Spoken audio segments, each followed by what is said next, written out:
welcome back. Today we're going to be doing this event. So apparently this is a prerequisite to one of these quests. And apparently there's like a bunch of them that I'm supposed to do. I don't even know how many of them to do in order to unlock this. So I'm just going to do this one instead. So yeah, let's go.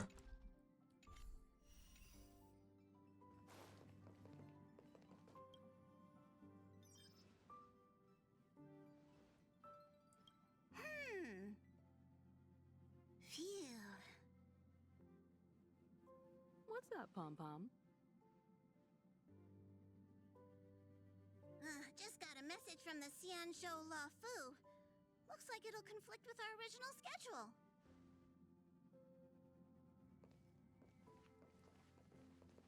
Steering.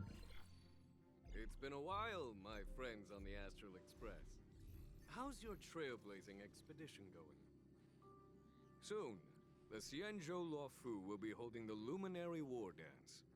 Those who have aided the Luofu in overcoming the crisis are cherished allies of the Xianzhou.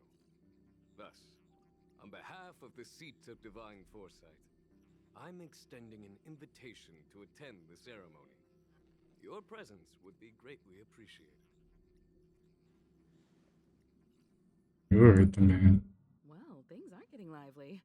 We've barely recovered from the family's Charmony Festival, and we're already being invited to another special event.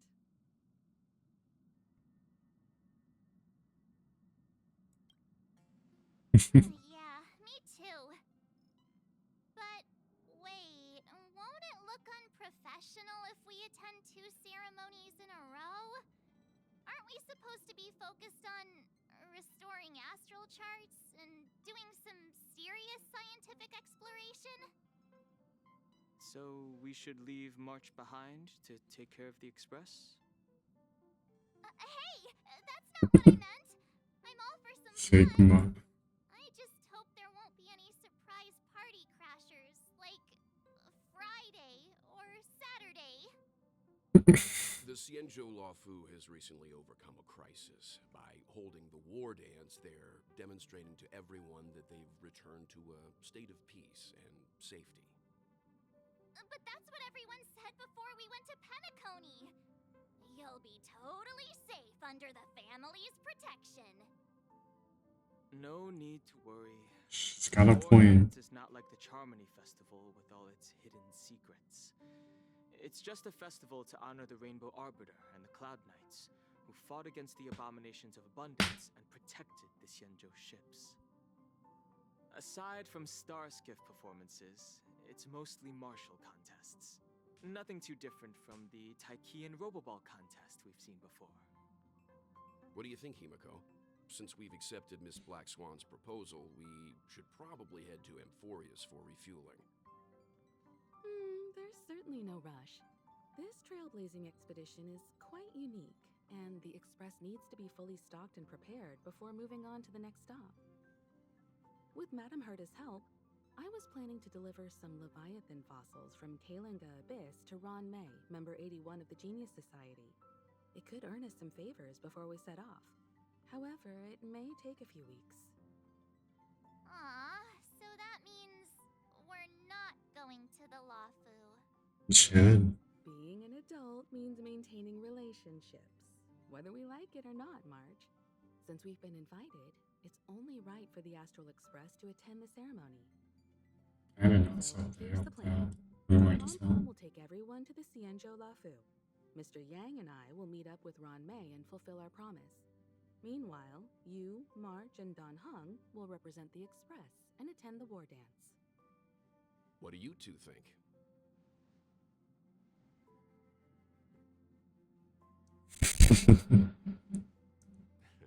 I don't hear any objections. Now that everyone's on board with the plan, it's time to warp to the Xianzhou Lafu.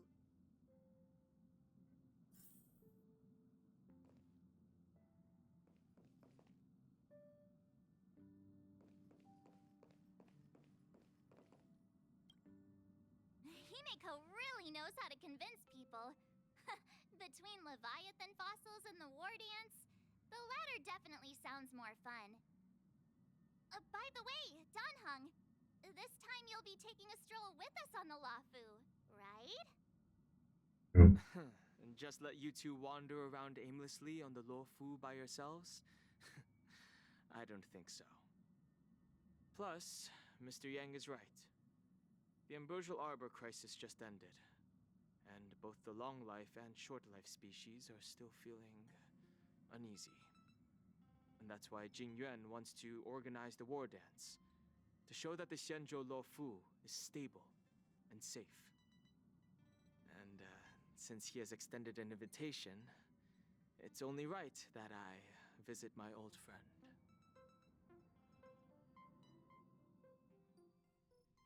Hello, Blade. It's Blade. Coming back to this place brings back so many memories, you know?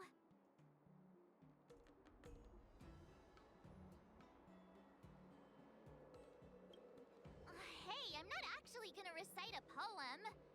I was just thinking about all the twists and turns we went through when we first arrived on the Xianzhou. This time, we're not being forced or enticed or chasing after wanted criminals. And we didn't have to sneak in through the cargo dock. This trip has been incredibly smooth. Quite unusual, I must say.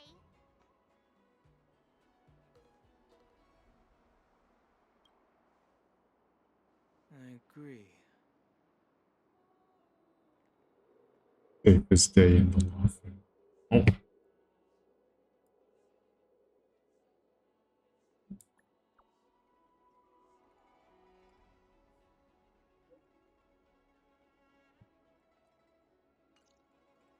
Oh God. Is the Starskiff Haven always this crowded? There are so many people here. I can barely hear anything. Yanqing said General Jing Yuan sent him to welcome us. But where is he? He's lost the idea. The room. It's the most prominent landmark on the dock. Where's little bro Yanqing at? Guys, hold on a moment. Wait a minute. Did they just call us? You're from Pelican. Look at their outfits. They're from Penacony, right?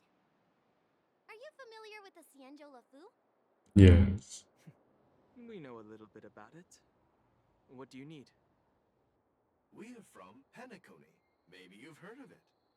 We came to this ship to gather interesting materials for making dream bubbles. Oh, we just left there. Oh, talk about coincidence. That's great. Do you know any must-see attractions on the Luofu?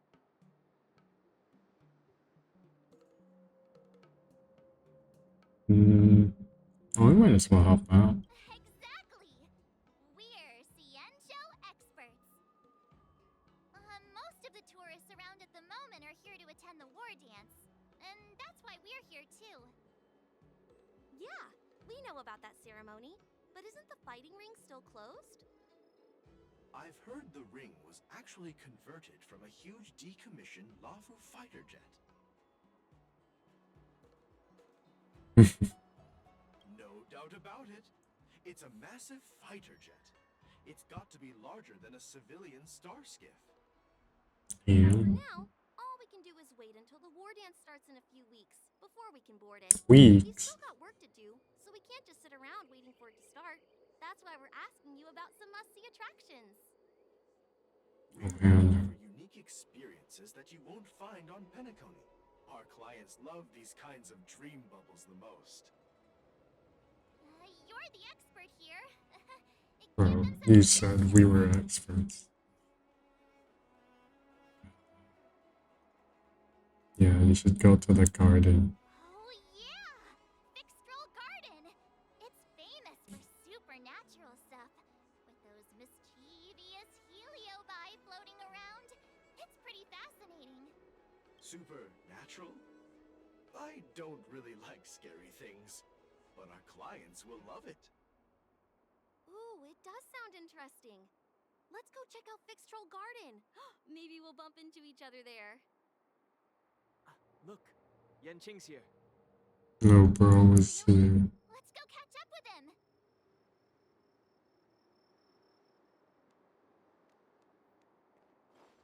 And your eyesight is amazing if you can see him. Everyone, this way. Hey, everyone. It's been a while. Have you learned your lesson yet? Well, it doesn't feel like it's been that long since we last saw you. But, Yanqing, are you? What's up, Miss March? Uh-oh. Say, kids grow up really fast. Yanqing, are you a little bit taller than before? We've only been away for a few months. Yeah.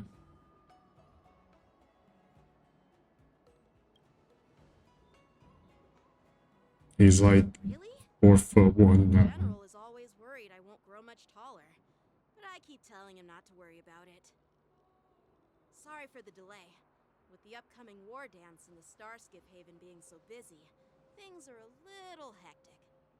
There's also a wanted Kafka poster. Seriously, I've never seen the Lafu so lively before. I was a bit worried that holding the war dance right after the Ambrosial Arbor crisis might be too soon. But seeing the bustling Starskiff Haven, I understand why General Jingyuan chose this timing. Yep. There's people from other delves and travelers like you three who have come from afar. With the war dance coming up, there's a huge number of visitors pouring into the Starskiff Haven. The Cloud Knights are working hard to keep the security tight. The General said this ceremony would help the Xianzhou Lafu recover from the crisis. It's a way to showcase our martial spirit, reassure people, boost morale, and attract visitors from other planets to promote trade and peace. By the way, the Xianzhou Alliance places great importance on this ceremony too. The Xianzhou ships, the Zhuming and the Yaoqing, have both sent messengers to offer their blessings. Yao. Yeah, the Xianzhou Yaoqing is a major force in hunting down abominations, and is always engaged in conflicts across the cosmos. Although it's a member of the Xianzhou Alliance, I don't know much about it. But Madame Yukong from the Skyfaring Commission mentioned that the Yaoqing always sends back reports of great victories, which is quite impressive. I heard General Fei Xiao of the Yaoqing is a young and dauntless lady. My peers say that she's like a goddess of war, capable of crushing dozens of abominations with a single punch. I wonder if it's true. If only I could witness her prowess with my own eyes. By the way, Yanqing, where are we headed next? I'm sorry for talking your ear off. The General wants to catch up with you at the Palace of Astrum. He's been eager to hear about how the Express has been doing. It's funny how he tries to act all mature, but whenever it comes to something he's interested in, you can really see his childish side. You are the big boss man. I agree. Got him.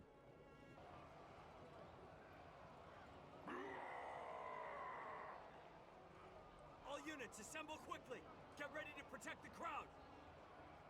Safest day on the Lafu. And now all of a sudden something's gone wrong. Excuse me, I need to go check out the situation.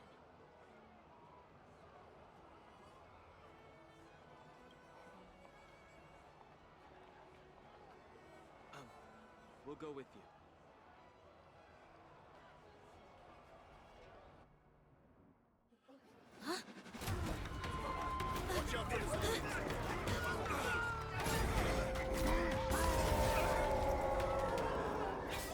Protect the civilians. I'll deal with him.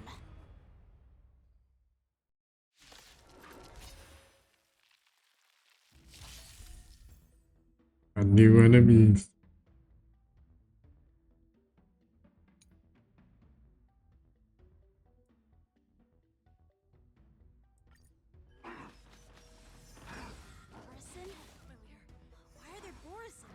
Oh, thank goodness they do AoE attacks. Uh-oh. Bye-bye.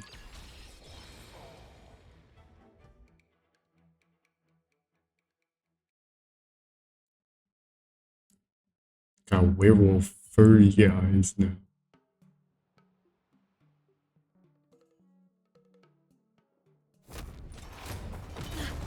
Not good.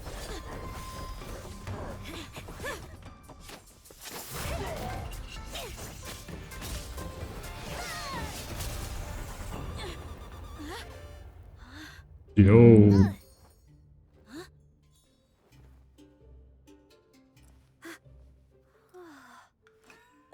Thanks for the help.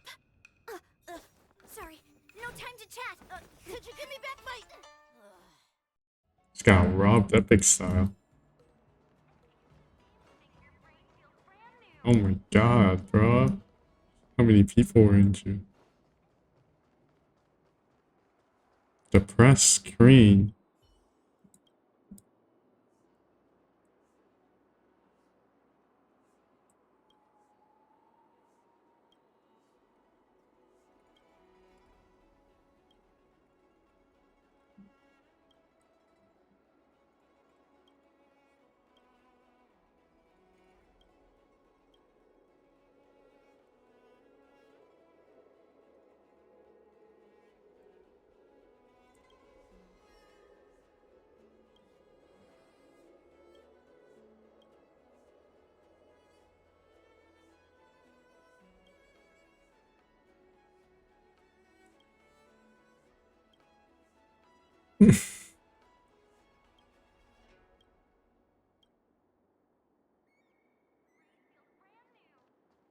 The grains. I'm sorry, but I'm afraid we'll have to put our plans on hold for now. I need to find out what's going on. Safest day. My Kafka's pretty beat up. We appreciate your rescue, my Cienjo friends. Don't you think it's a bit too much to detain us and our cargo? Sorry, but we've been ordered to detain you and your cargo for inspection until we figure out the source of the attack. Once we're done with the formalities, we'll let you and your cargo go. Oh, but this shipment isn't even meant for the Lafu. And it's IPC's patented technology. Who do you think you are to conduct an inspection? According to the protocol, all cargo arriving on the Lafu must go through inspection. Oh, but we didn't officially enter your dock at all. We just sought refuge in your dock because we were attacked by the Borisons. Looks like this argument could go on forever. Let's not get involved in a heated dispute that won't lead to a resolution. That's a weird way of saying not my problem. Make a wish.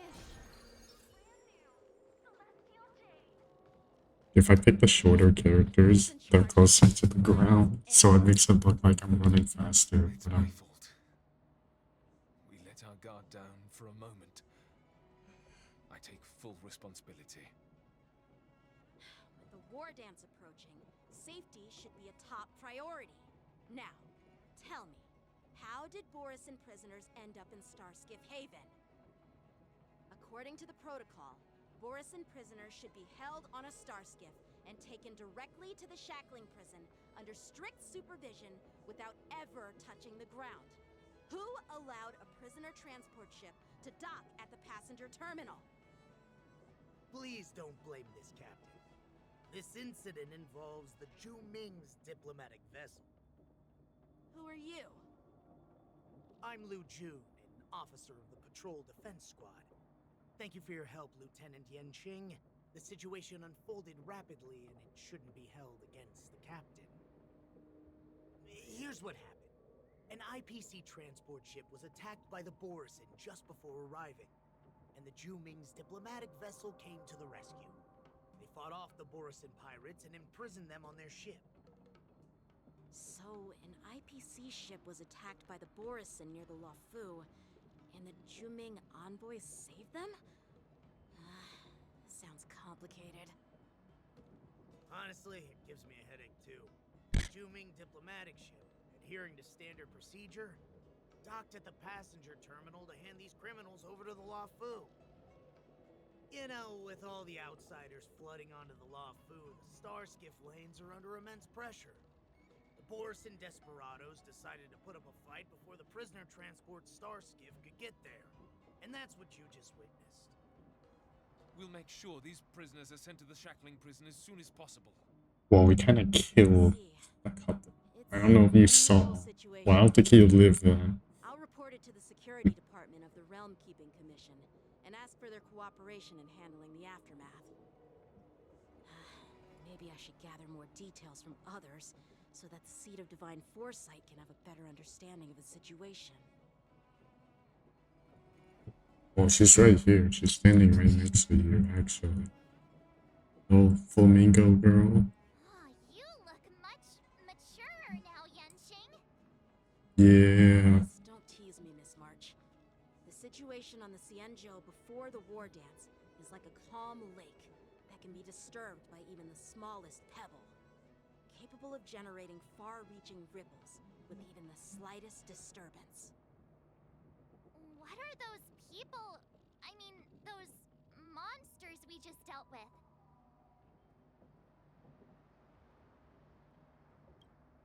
Yeah, those werewolf monsters are known as Borison.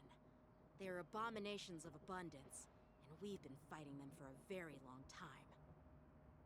The Borison have been a powerful force for a long time, plundering and enslaving many worlds. The threat they pose is just as terrible as the Swarm disaster, and the Alliance even had a fierce war with them 3 decades ago.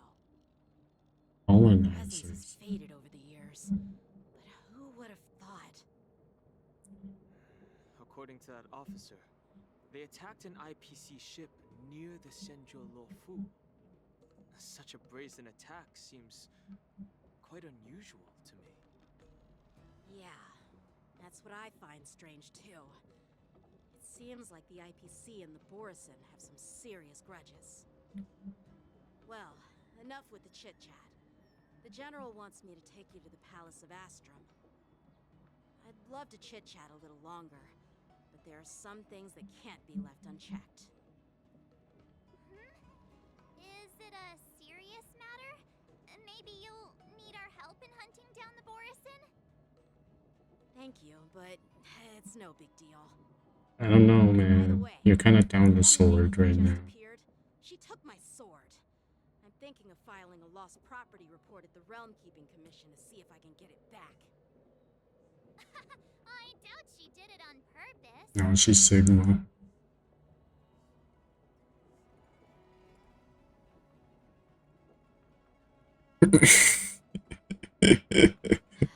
Don't remind me. I just zoned out for a moment, that's all. Can't you control the swords? Let's not keep the General waiting. Just have to fly back to you. There aren't many people out there with that kind of talent. It shouldn't be too hard to find her. She was climbing the walls.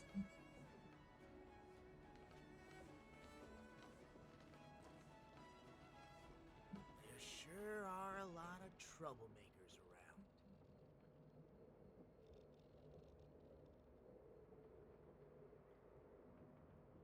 around. I don't know what he was alluding to.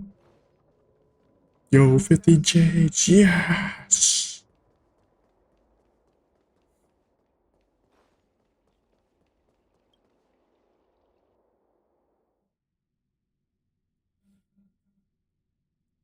It's been a long journey, Elder Wyatt. Thank you for your presence. Don't mention it. Thank you for taking the time to welcome me. Yo, what up? General, I brought our guests from the Express. Oh, I'm sorry for my bad timing. I didn't know you were meeting a guest, General. Don't worry, you're just in time. It's been a while, my friends from the Astral Express. What's up, Jen? Bro, that is sus line. I'm picking it. Oh, It's an honor to be in your dreams, my friend. Allow me to introduce you to General Huayan. He's the Arbiter General of the Xianzhou Zhuming, known as the Flaming Heart. No need to be so formal. I'm just a tourist here, no different from other tourists who've come to attend the ceremony. Elder Huayan is not only one of the Arbiter Generals, but also the Furnace Master of the Artisanship Commission. Besides his martial skills, he excels in forging various weapons. Such talents are unique, even among the Arbiter Generals. Be it Arbiter General or Furnace Master, these are merely titles given to me long ago. I've retired several times already, but with the current change in circumstances, the Marshal has called me back to duty, and I had no choice but to answer the call. Well, in the end, I'm to blame. Living such a long life naturally brings its share of disapproval. It's an honor to meet you, General Huayan. It's my honor to meet you, General Huayan.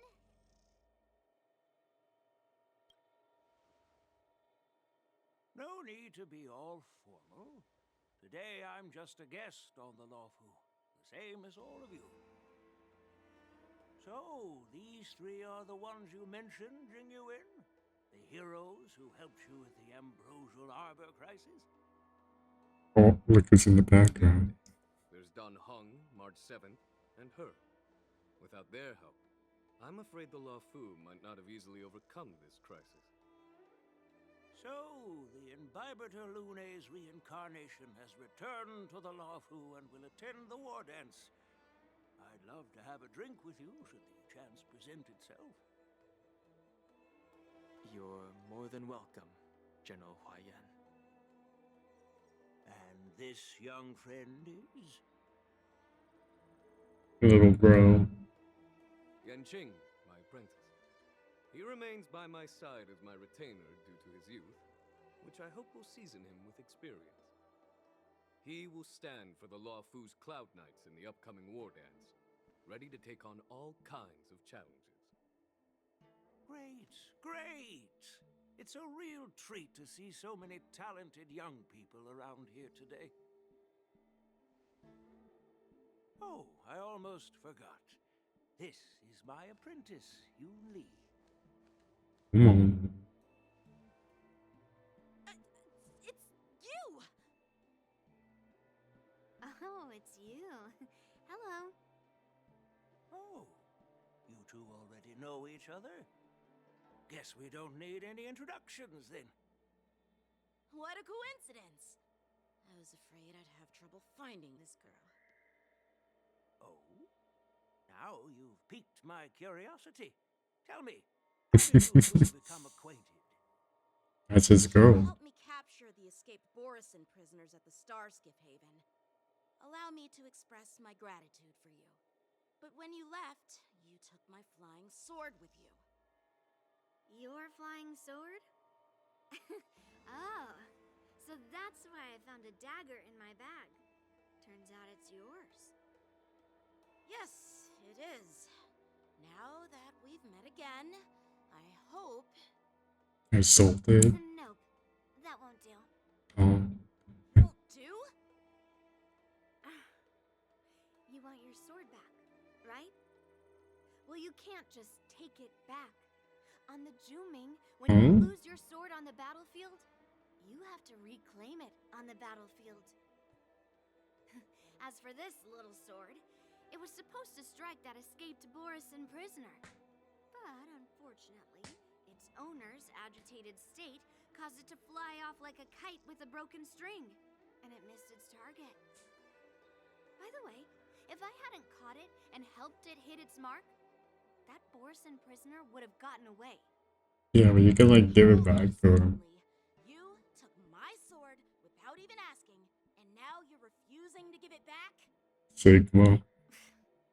So much for Luofu sword masters. What did you just say? If you just stepped up and took your sword back from me fair and square, I think he tried. I respected you. But nope, you tried to play it down, expecting me to just hand it back to you like it's nothing. In front of everyone. With all due respect, you don't honor your sword, so you don't deserve it. Hasn't anyone told you that taking without asking is stealing? If you want to settle this with swords, fine. Let's have a one-on-one duel right now. Yang Qing. Well, that's more like it. Just be careful, because I'm not as easy to handle as the Borisin. You two, be quiet and apologize to Yan Qing. Hey! Whose side are you on, Grandpa? I don't take sides. It's a small misunderstanding, and an apology would be too much. I've heard about the Zhu Ming's incredible swordplay and craftsmanship, most notably the legendary Flame Wheel Octet.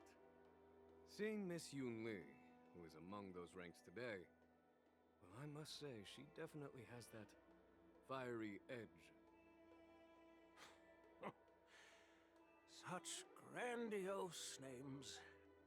Some folks love to spin these fancy titles, trying to set the Cloud Knights apart.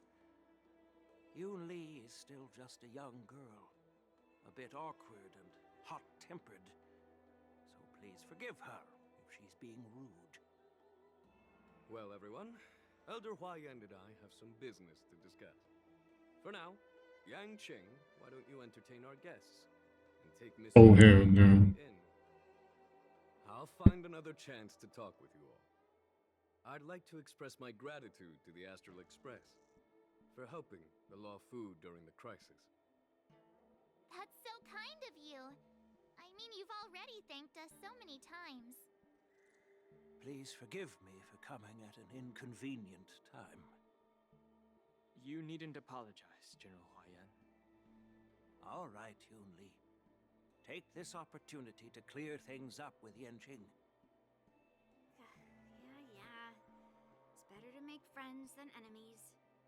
But I won't be heading to the inn just yet. I want to visit Lingsha. She just arrived in the Luofu and could use some help settling in. Yang Qing, once you've helped our guests get settled, go to the Artisanship Commission for me. I've heard about the attack and the detainment of the IPC ship. Qingzu sent word that the IPC members are protesting and wish to have their cargo back. See if you can calm them down. Don't get aggressive. Just make it clear that the Xianzhou Luofu has no intention of violating their rights.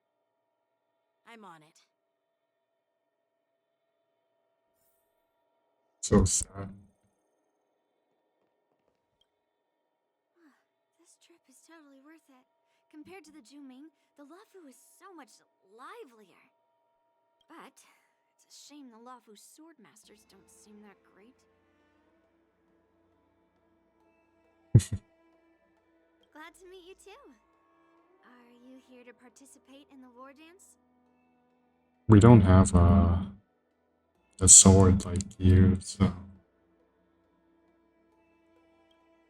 Of course. To honor martial arts, the Cloud Knight's Ring is always open to outsiders. If you can defeat the ringmaster selected by the Xianzhou, you'll not only win rewards and prizes, but also be making a name for yourself. Sounds tempting, doesn't it?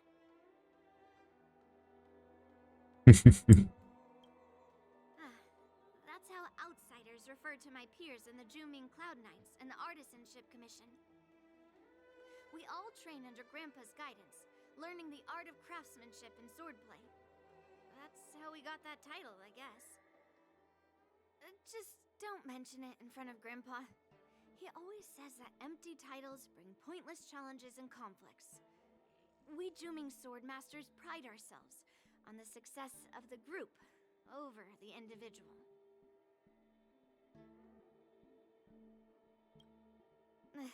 I have some things to do. Besides, little Yan Qing doesn't seem too happy about me tagging along.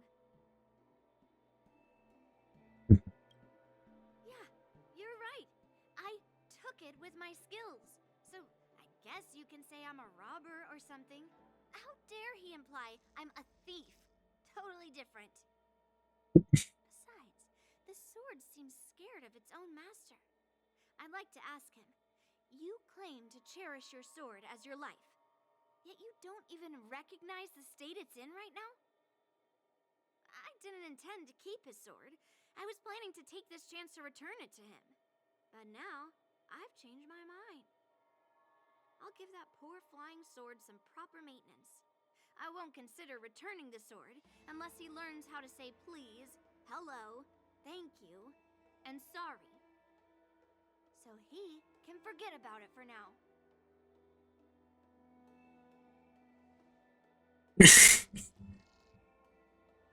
Dude, that's so funny because I was just scratching my head too.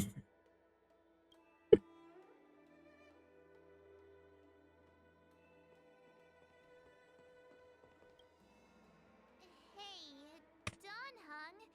I thought all the Xianzhou generals were like Jing Yuan. But that General Huaiyan, he looks so thin and scraggy, as if even a light breeze would knock him over.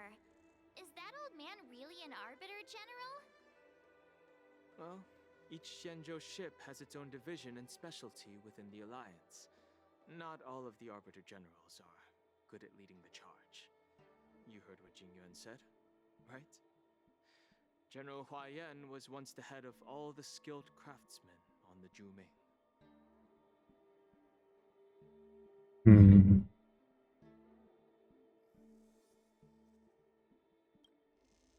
Don't you find it strange? Do Xianzhou people age? I rarely see any old people on the Xianzhou ship. And when I do, they're usually travelers. But General Huaiyan looks like an ordinary old grandpa. Is he really a Xianzhou general? Good question. He's right there. So why don't you ask him yourself? Nah, I'd like to live a little longer. We should leave. General Jing Yuan asked Yan Qing to entertain us, so obviously, he has important matters to discuss. Let's not waste any time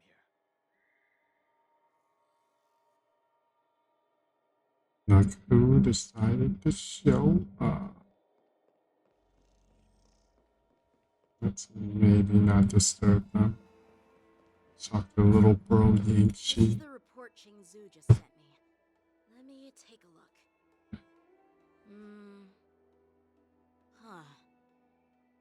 Looks like the general has given me a tough challenge. He wants me to try and help put the IPC's mind at ease. Well, it's not exactly a test. As Cloud Knight officers, we not only learn the art of war and martial arts, but also occasionally have to handle diplomatic disputes. Hey. It's just, talking things out isn't as straightforward as duking it out with weapons on the battlefield. This is especially true when you're up against the IPC, with their non-stop corporate babble. Well, let's not worry about that for now. Shall I take you to the inn? Let's go.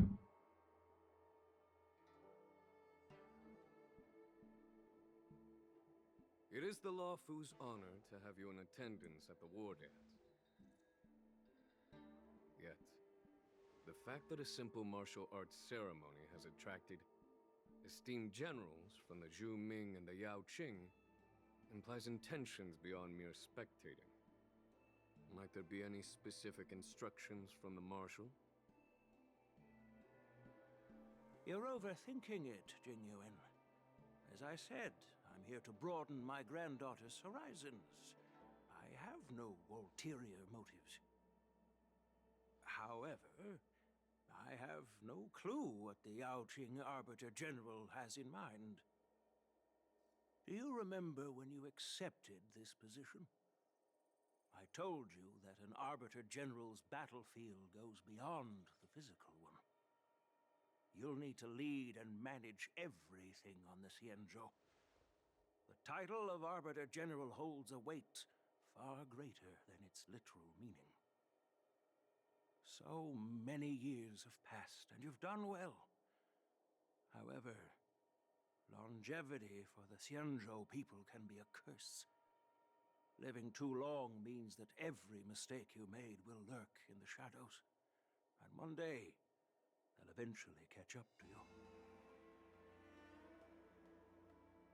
The Marshal knows everything that has happened on the Lawfu.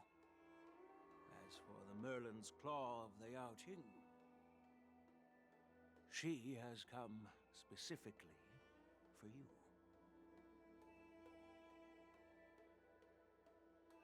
Speaking of which, why hasn't she arrived yet? They say the Merlin's Claw strikes like lightning. Being late isn't her style. That's She not got true, jumped by General her. White. She's been here a while, but Okay, there sure it we've is. heard of her unbridled nature. Look who decided to show up. She mentioned having something to attend to and simply disappeared. You must be the messengers from the Xianzhou Yao Qing, I assume. We are Jiaoqiu and Moza, retainers of the Merlin's Claw. It's an honor to meet you in person, Arbiter Generals. Now this is interesting. A guest who doesn't come to visit but sends a message instead. What does she mean? Tell me, what could be more important to her than coming here? Master heard about a spectacular view in Scale Gorge Waterscape. I believe she went there to enjoy it. A spectacular view? Ha! Did you hear that, Jingyuan? This person is being sarcastic. Please do not misunderstand me, General Huaiyan. I was simply stating the truth. Master thought it would be inappropriate to keep you waiting, so she sent us here. Once she's finished with admiring the scenery, she'll personally come and apologize to the both of you. Right.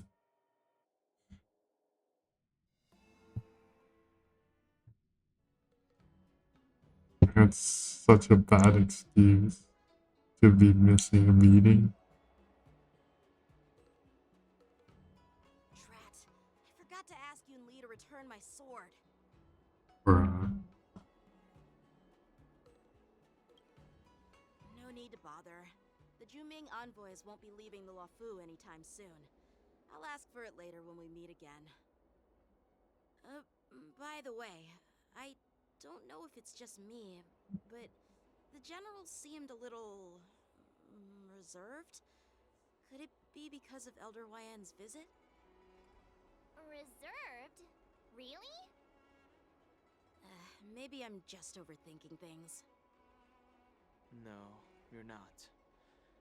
When I entered the Palace of Astrum, I realized that the messenger from the Xianzhou Juming was actually the Arbiter General himself. So, the messenger from the Xianzhou Yao Qing must be the Merlin's Claw herself, I presume. That's right.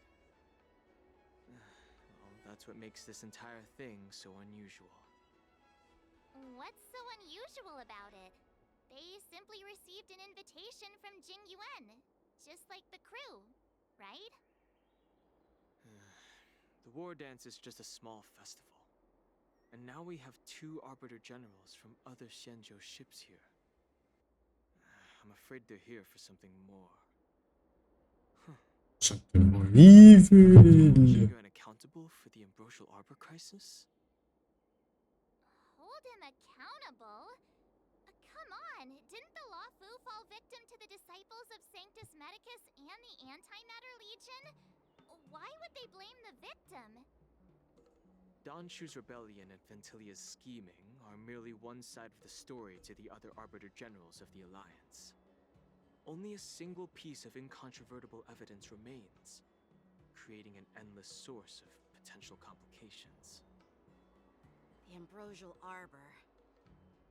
Yes. It's undeniable that the plague mark, which was subdued by the Xianzhou Luofu, has resurfaced. But was it really a conspiracy instigated by the Antimatter Legion? Or does it indicate a traitorous intent from within the Luofu, implicating Jing Yuan himself? Once the spark of suspicion is kindled, it proves hard to extinguish.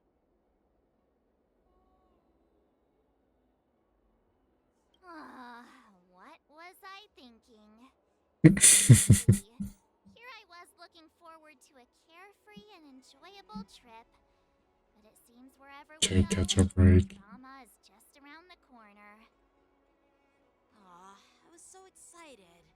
I thought those Arbiter Generals were just here to see the ceremony.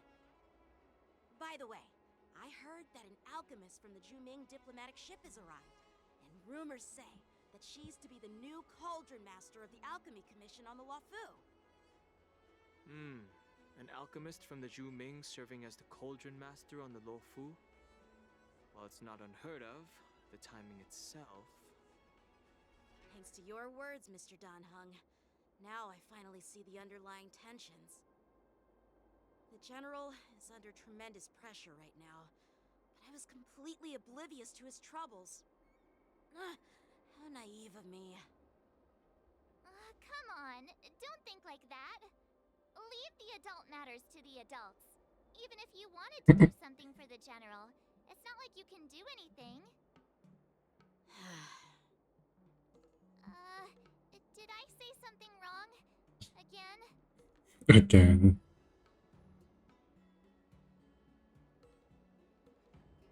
Miss March is right. I don't have the skills to share the General's burdens at the moment. Still, I'll do my best to follow his instructions. Let's go. Once I've taken you to your accommodations, I need to go to the Artisanship Commission to handle the IPC's protest. He looks like he has a lot on his mind. We can't just let him go alone. Why don't we accompany you to the Artisanship Commission? This God. is too much trouble. While I We have to deal with IPC goons again. These workers could be tricky. I'm afraid this will cause trouble for the Express. No worries. We're pretty experienced in dealing with the IPC. You've heard of the 10 Stone Hearts? We've dealt with quite a few of them, right? 3 to be exact.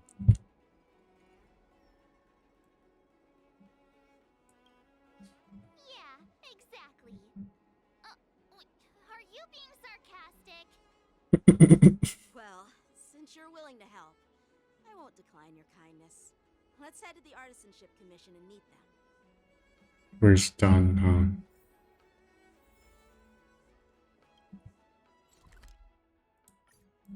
Yo, 60 J's. Maybe we could do another poll. I don't think I have enough. Oh, I do have enough. Alright, watch Spark over here. Crazy? Damn it.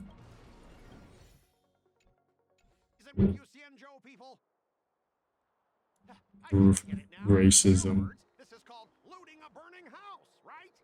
Sigma. But I am trying to reason with you here. See, they're chill. That toxic voice sounds familiar. Haven't I heard it before in Arun Alley? Toxic voice. This isn't my first time dealing with the Skyfaring Commission. I can handle your unreasonable ways. But straight up snatching IPC cargo, isn't that going a bit too far? Just as I've said it many times already. Once we've inspected the cargo and completed the security check, you can be on your way. Is there something wrong with your ears, or is it just your brain? Sigma. Loud and clear. I'm thinking clear. And my answer is crystal clear. Not a chance. Keep detaining my cargo and I'll file a complaint directly with your general.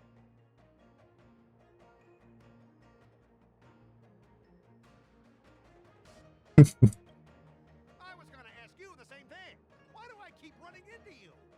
Staying on the Cienjo, are you? What terrible luck. Wherever you go, disasters aren't far behind. Alright, bro. You're the guest from the Astral Express. What brings you and Yanqing to the Artisanship Commission? Trouble caused by the IPC? I'd say it's caused by the Skyfaring Commission. Looks like you've met this IPC worker before. I'm not sure if that's a good or a bad thing. Well, I wouldn't call it good. With the IPC protest, Mission Quay. What's going on here? As you know, this IPC transport ship was attacked by the Borisin and rescued by the Juming's diplomatic ship. Then the Cloud Knights were instructed to bring it back to the dock for repairs and inspections.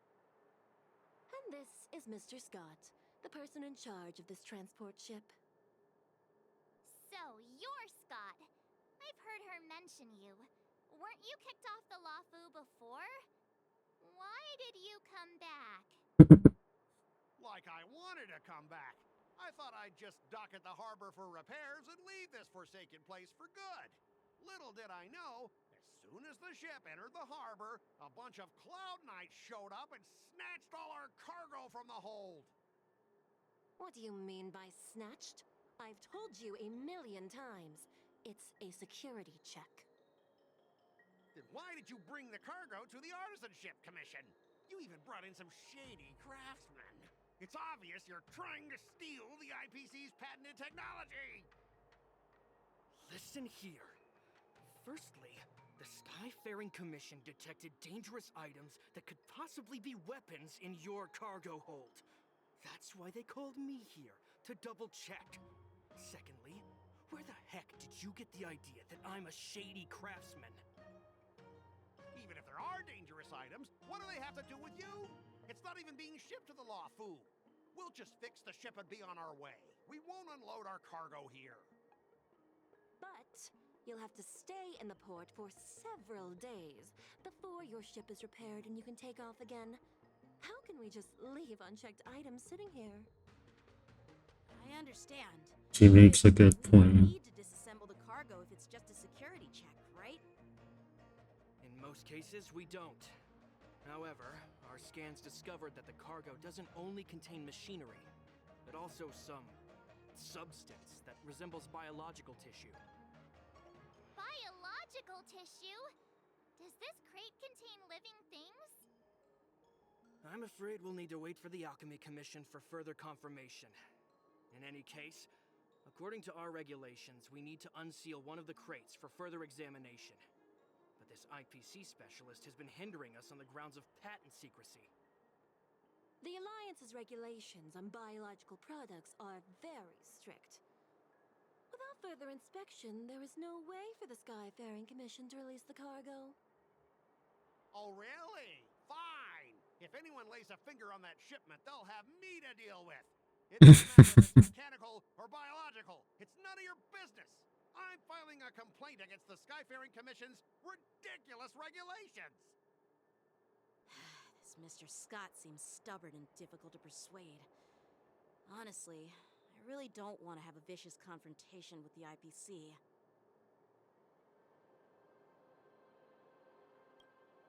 I heard how you helped Aramali.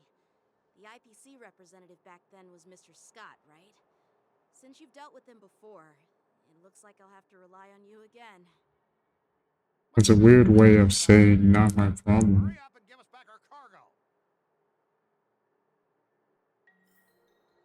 Oh boy.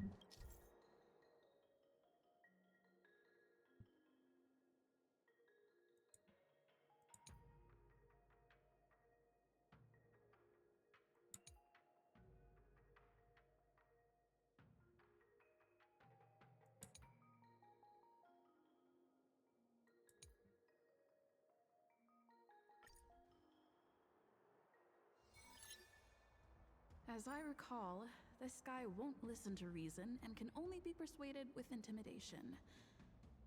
But he does seem to follow rules to some extent.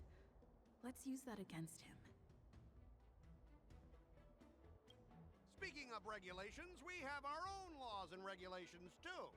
According to Article 4 of the Xianzhou Alliance IPC Trade Consensus, the Alliance and IPC shall never infringe on each other's intellectual property rights.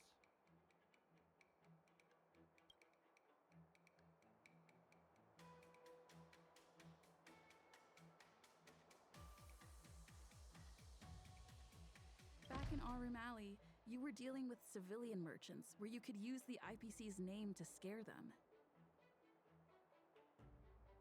But this time, the Cloud Knight Lieutenant standing before you represents the will of Lawfu's general and won't be intimidated by your words.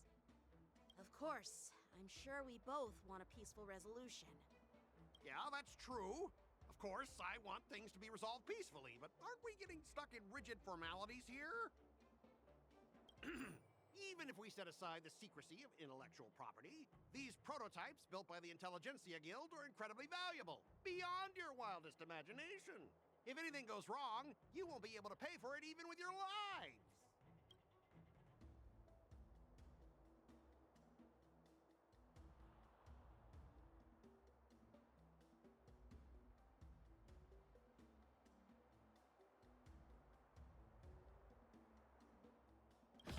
I've got a brilliant idea.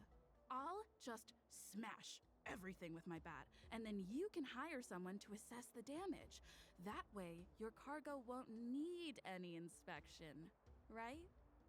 Calm down. The General wants us to handle this peacefully. So, this is the great idea you came up with? Fine. Why don't you just step over my lifeless body? Besides, the cargo transport vessel belongs to the Intelligentsia Guild. If you want to inspect the cargo, shouldn't you at least call in a member of the Intelligentsia Guild to be present?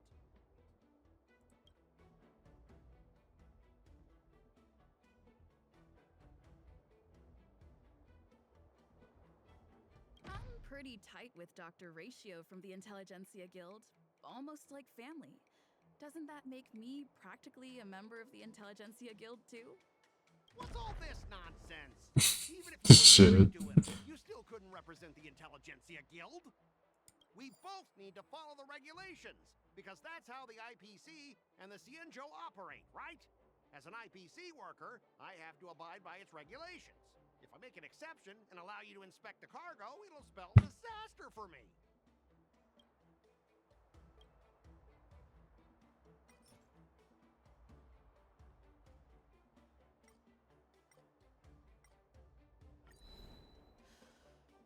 Your logic is too confusing for anyone to follow. Maybe you should learn the art of communication from a monkey before you continue spouting nonsense? Can we double it again? No. Shit.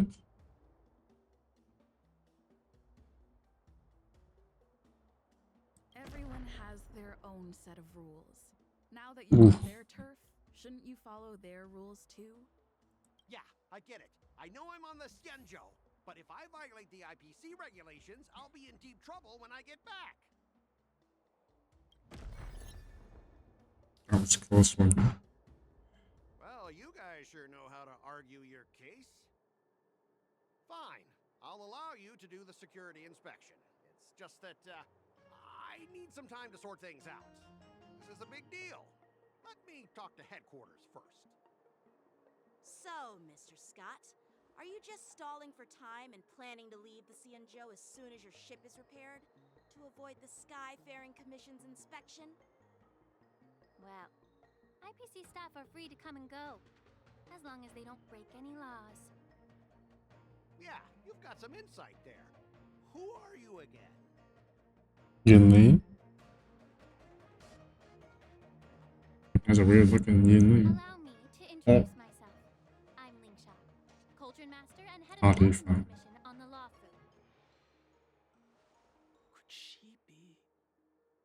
Yeah, she's the new Cauldron Master assigned here from the Cienjo Juming. Hello, I Sparkle. received a report from the Artisanship Commission about cargo containing samples of unknown organisms. It said they needed help from the Alchemy Commission. I had nothing better to do, so I came myself. It's fine, Mr. Scott. If you really don't want your cargo to be inspected, it doesn't matter. It doesn't matter? How can you say that? Why are you being so nice all of a sudden? Well, since you're not going to check it, I'll take this crate and be on my way. Is that okay with everyone? Yeah, sure. Why should I object? Not only this sample, but all the goods on the transport ship are yours to keep. Like I said, we won't inspect them. Wait a minute!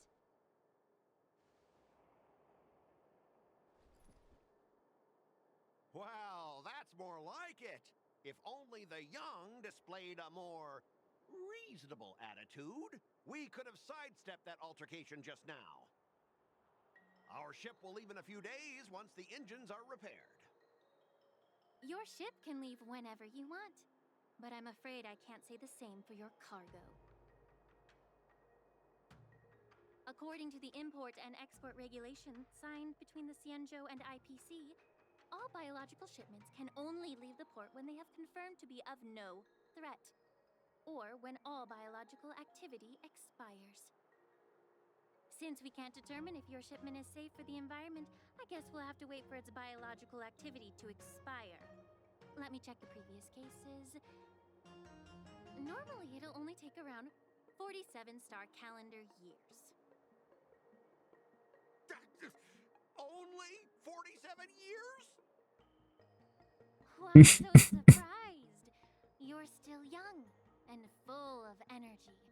I'm pretty sure you'll live a few more decades. Have some confidence in yourself. Bruh. Ha! Typical of a long-life species. Your words are dripping with sarcasm. While you may not care about time, I do. I'll be demanding double compensation from the Skyfaring Commission for every minute wasted. Sure thing, Mr. Scott. You seem pretty confident that your career and life will last long enough to witness this victory unfold.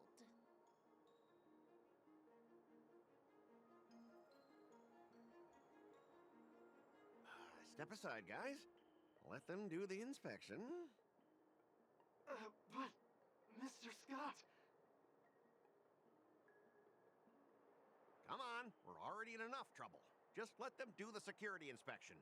And if needed, I can always grovel before the Intelligentsia Guild later. I'm just using my head for what it's apparently good for, right?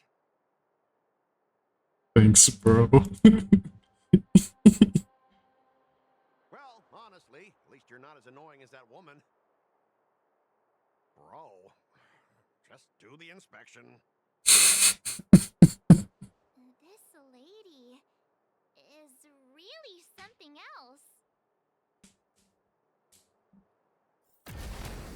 Ow. Is this the IPC product? My ear. Listen up. Any damages caused by inspections will be filed with the IPC.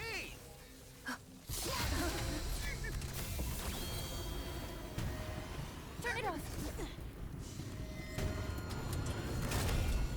Yo, when'd you get your sword back?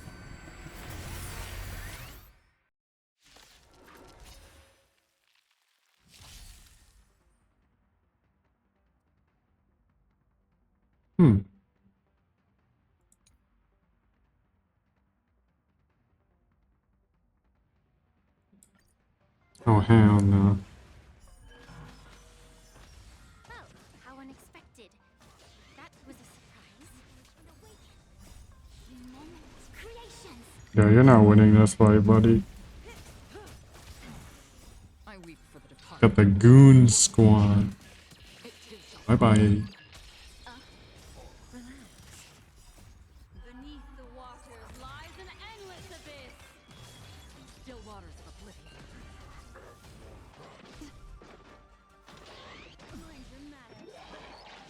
Alright, bye-bye. Time to say bye. Ooh! He has a sick kill animation. Were you seriously planning to leave this stuff unchecked at the dock for days? That's way too dangerous. I had no idea about it. You must have accidentally triggered the cargo's defense program. I don't think trying to shift the blame is a wise choice. But seriously, I don't know why that thing suddenly started moving. I swear on the Amber Lord. Enough.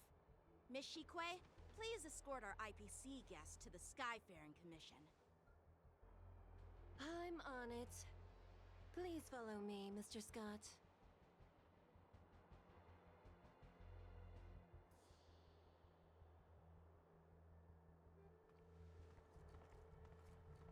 Gentlemen, our preliminary inspection shows that there is indeed hidden biological tissues inside, just like the craftsman feared.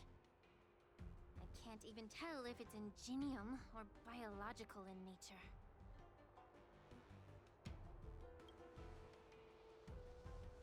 The core of this device is what they call wetware in industry slang. To put it simply, this machine Shit, my operates with a table. kind of biological nerve as its control center. I'll take some samples for the alchemist to analyze and figure out where the biological tissue comes from.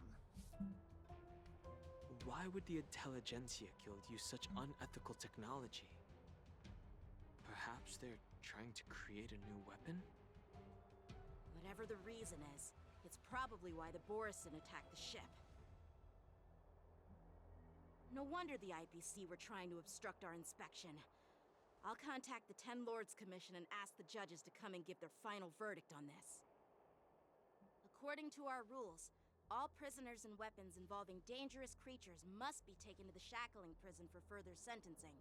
After all, it's the safest place on the Luofu. As for you, Mr. Craftsman, please go with the Cloud Knights and explain the situation to the judge.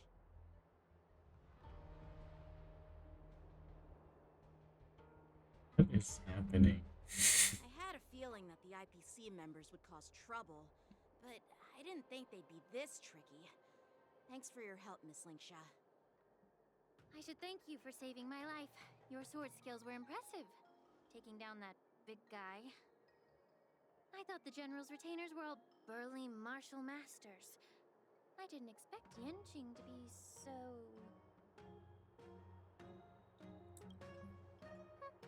Can't argue with that. As a child, man. You must be the guests from the Astral Express, right? Saving the Luofu from that crisis. It's so impressive. It wasn't a big deal. Really. It's still early. So why don't we get some tea at the Alchemy Commission? We can discuss your suggestions for revitalizing the commission.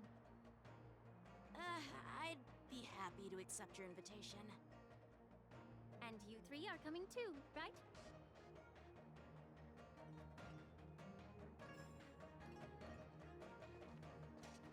A big ass robot too. I don't know how they were planning on finding that one.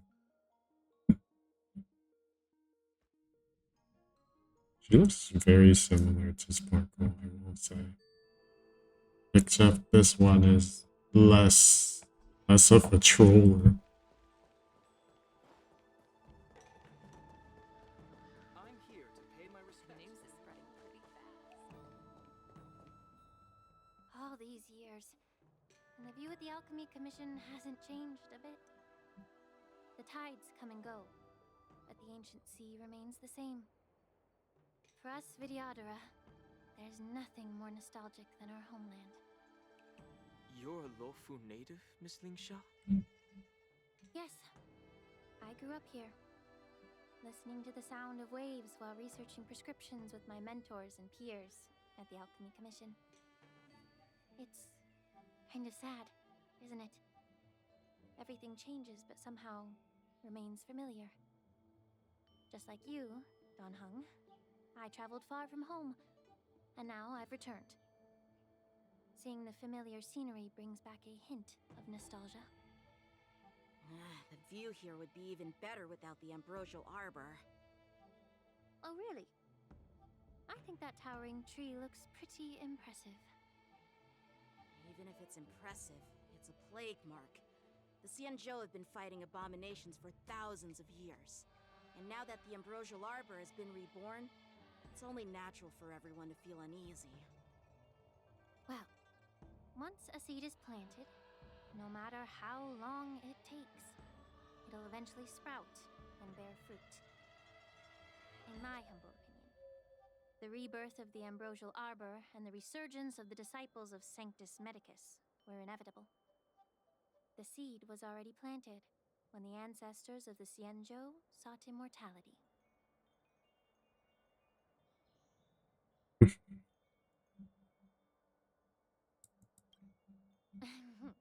My bad. Well, since you went through the entire Ambrosial Arbor crisis firsthand, Dan Heng and Lieutenant Yan Qing, I'd like to discuss something with you. What would you like to discuss, Miss Linksha? I was lucky enough to be chosen by the Alliance to come in and clean up all the old grime in the Alchemy Commission. Honestly, Yay. the Alchemy Commission is riddled with problems and has reached a point where fixing it seems impossible.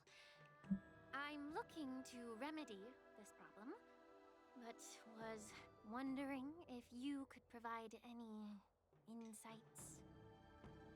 Well, even though I'm a Vidyadharan like you, I'm an outsider, just like my companions here. I can't really say much about a remedy, but I do have a piece of advice, Miss Lingsha. The Vidyadhara and the Alchemy Commission on the Luofu have always been intricately connected. If you cannot distance yourself from these ties, Miss Lingsha, changing the situation within the Alchemy Commission may be quite challenging. I may not know about politics, but I do know that the disciples of Sanctus Medicus have been operating within the Alchemy Commission for years. If you're determined to root them out, maybe you should discuss it with the General. I see. Thank you for your valuable insights. While the Lux Arrow from the Rainbow possesses unparalleled power to sever the Ambrosial Arbor, it can't sever mortals' desire to prolong their existence. Just like how the Cloud Knights can eliminate the remnants of the disciples of Sanctus Medicus, but are unable to calm the hearts and minds of the people within the Alchemy Commission. Our Xianzhou forebears knew this well, and that's why they entrusted the duty of guarding the roots of the Arbor to the Vidyadhara. However, the Vidyadhara are still only mortal beings. 30 years ago, my mentor served as Alchemy Commission's Cauldron Master. She recognized the emerging undercurrents and sought to cleanse the source of the disturbance. Unfortunately, even though she was skilled in the art of healing, she didn't understand the human heart or how to eliminate the sickness lurking within the depths of the Alchemy Commission. In the end, she was framed and exiled to the Juming. I was also implicated and had to leave the Luofu. And guess who arbitrated the case and handed down the sentence? None other than General Jing Yuan himself. What? You heard it right. The ones responsible for the corruption in the Alchemy Commission are not just the remnants of the disciples of Sanctus Medicus, but even the Divine Foresight himself.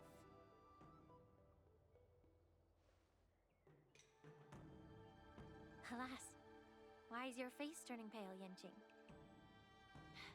Don't worry about it. I understand that when someone holds a position of power, they may sometimes have to make tough decisions. I won't hold any personal grudges against him. Besides, at our age, holding personal grudges is a luxury we can't afford. Lingsha, you're back! I've been waiting ages for you.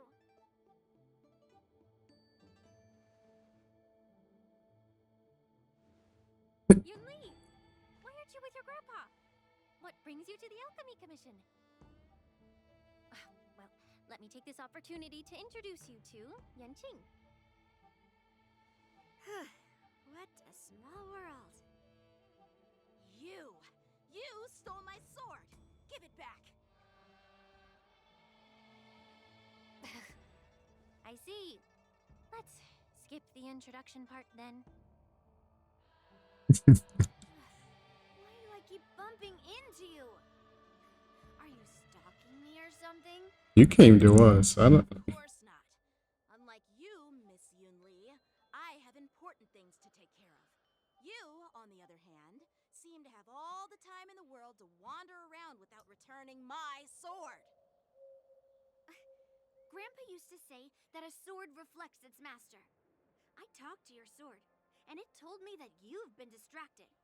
You hesitate when you should strike, and you struggle to stay calm when your sword is unsheathed. Now that I see you again, I realize your sword was right. It wasn't me who took your sword. It was you who lost focus. Do you really expect me to believe that nonsense? I've been taking it easy on you because you're a guest from the Juming, but you're not taking the hint. Don't people from the Juming know you're supposed to return what you've borrowed? Just look at this flying sword. Even if I gave it back to you now, it'd just be taken away again in a few hours. You know the Cloud Knight saying, a Cloud Knight must never let slip their weapon, yes? Well, sure, I can give it back to you now, but on the battlefield, that's a whole different story. Poor flying sword. Fine! You don't have to give it back, because I'll take it back myself!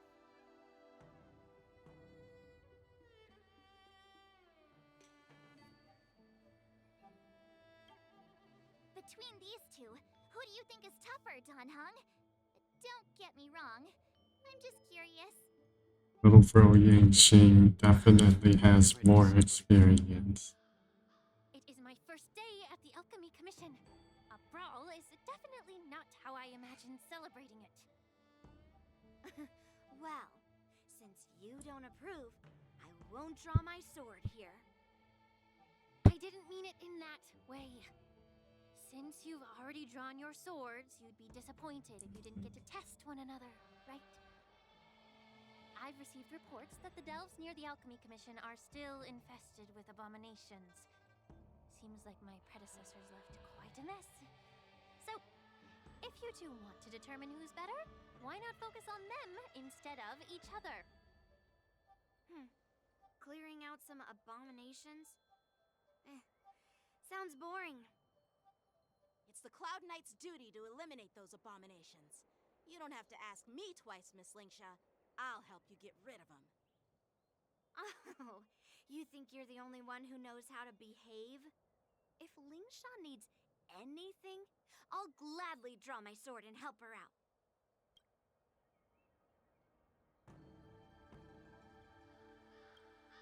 It's so heartwarming to see both of you being so sweet and caring. So then, shall we get going?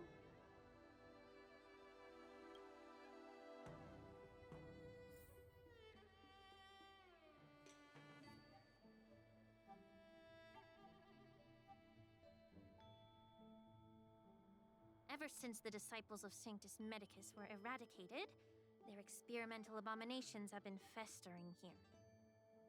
If you want a contest, I'll be the referee. The one who kills the most abominations within an hour wins. Lingsha, as always, you're still an expert in making unpaid work sound so noble and grand. It's for your own good, little Yunli. While you desire to compete against each other, I don't want to see either of you getting hurt. That's really thoughtful of you, Cauldron Master. So, are you both ready?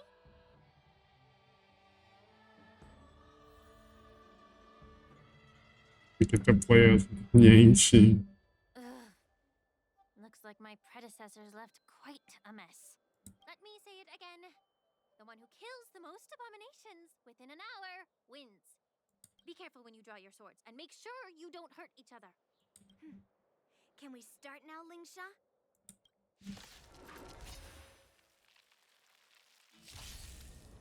Again.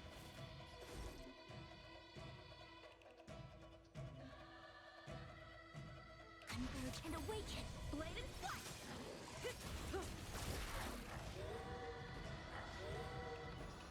Does Yangxing himself have to get the kill?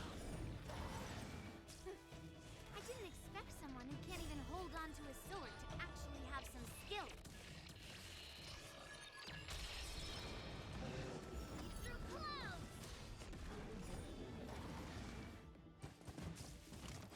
Okay, yeah, just one shot all of them. That's fine. Time to say bye. Now let's see if non-Yangshin kills count.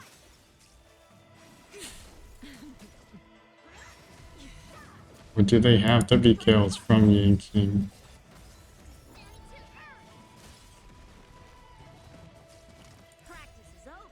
Well, let's test it.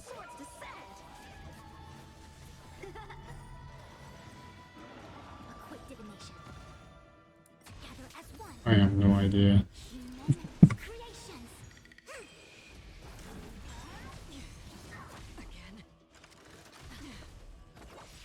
Relax. I weep for the departed. It too shall fall. I can't tell if the meter's going up.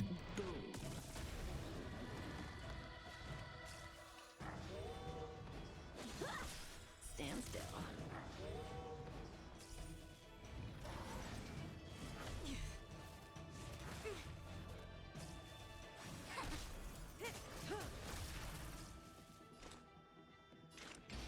Still waters of oblivion.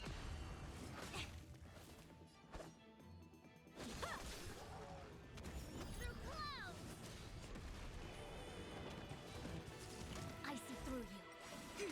Relax. I don't think we're winning this. I weep for the departed. It too shall fall.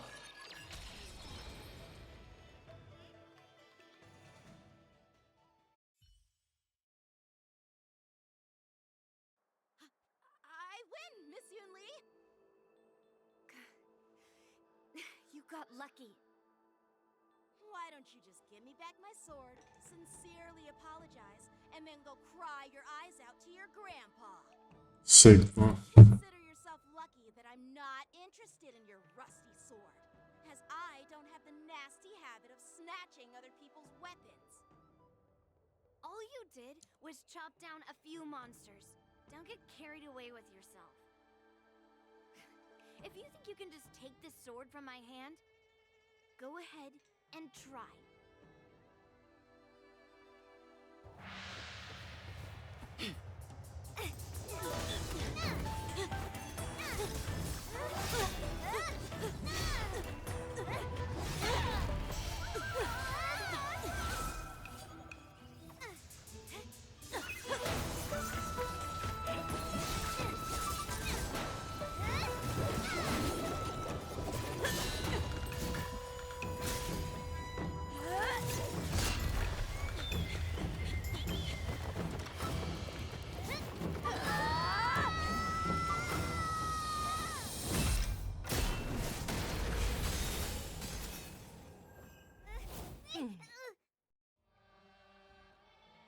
Well fought, my young friends. However, both of you have shortcomings. One of you focuses on dodging and weaving, while the other relies on brute strength, trying to take down targets with a single strike. Who are you? Me? I'm just a patient seeking medicine from the Alchemy Commission. A passerby, if you will. Way too strong. I thought I'd seen my fill of impressive fights during the war dance. Yet here I am, able to witness a remarkable fight at the Alchemy Commission, of all places. Well, the Lawfu is never short of surprises. However, I have a small suggestion for you. Why don't you settle this dispute fair and square in the war dances ring? That way, you can resolve your differences with a proper duel and put your grudges behind you. Grudges? No, not at all. Yunli and we were just sparring. Sparring? You summoned your flying swords and she swung her sword with full strength. No grudges between you. I don't believe it. Aha! What brings you here, Lady Fei Xiao? Have you finished your health consultation with the Dragon Lady? The Dragon Lady. Fei Xiao? Grandpa always talks about you. Could it be that you're... the Merlin's Claw of the Xianzhou Yaoqing? Looks like I'm quite famous on the Xianzhou Lafu, too. Of course. What I say, Cap was calling. Known to all, and unbeknown to none. Great General. Isn't that title a bit too narcissistic? I don't like it. Ooh, I heard there's a dozing general on the Lafu, so I came up with a humble nickname for myself. The Lacking General. Lacking in worries, regrets, and rivals. Sounds much better, right? Yeah, that's a befitting title that sounds both humble and impressive. Now that the sparring session is over, Yanqing and Yunli, shouldn't you politely thank General Fei Xiao for her guidance and bury the hatchet? Here's your sword. Keep it safe. Or it might get taken away again. Sigma. By the way, we haven't settled the score yet. I'll defeat you fair and square next time we fight. Just take your L, bro. Now that I finally got my sword back, I should report to the seat of divine foresight. I'll take my leave, General Fei Xiao. Let the furries here, bro.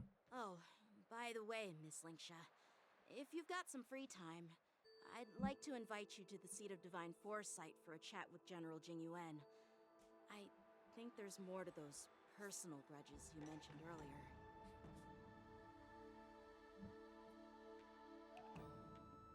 Thanks for stepping in, General Fei Xiao. Otherwise, I'd have had to knock them out with my incense.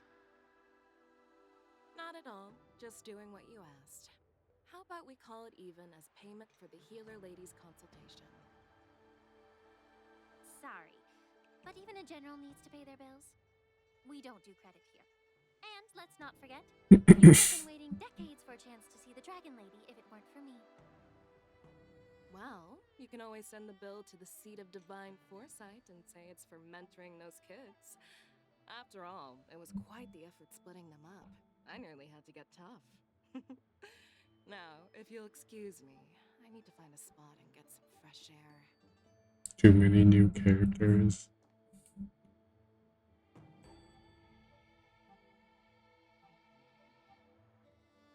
You already know all of them are gonna be 5-star limited characters.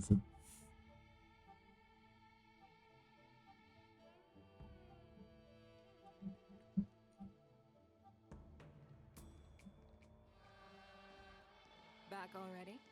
You've met with Jing Yuan and wandered around for a few hours. So, what do you think? It appears that the Divine Foresight is using this war dance as a show of strength to convince everyone that the Lafu is prospering after the Ambrosial Arbor crisis. But... I know you're going to say but, right? But the influx of people attending the war dance is like a breeding ground for disorder and rumors. One wrong move, and the Lafu could be in a world of chaos.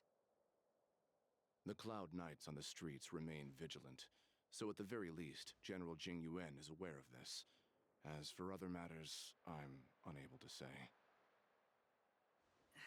I'd prefer to be excused from future meetings with generals. I'm just a military healer. And now all of a sudden I'm thrust onto the center stage having cordial chats with two generals? I don't know about healer. You're a DOT enjoyer. To being in the limelight either. Just stop whining.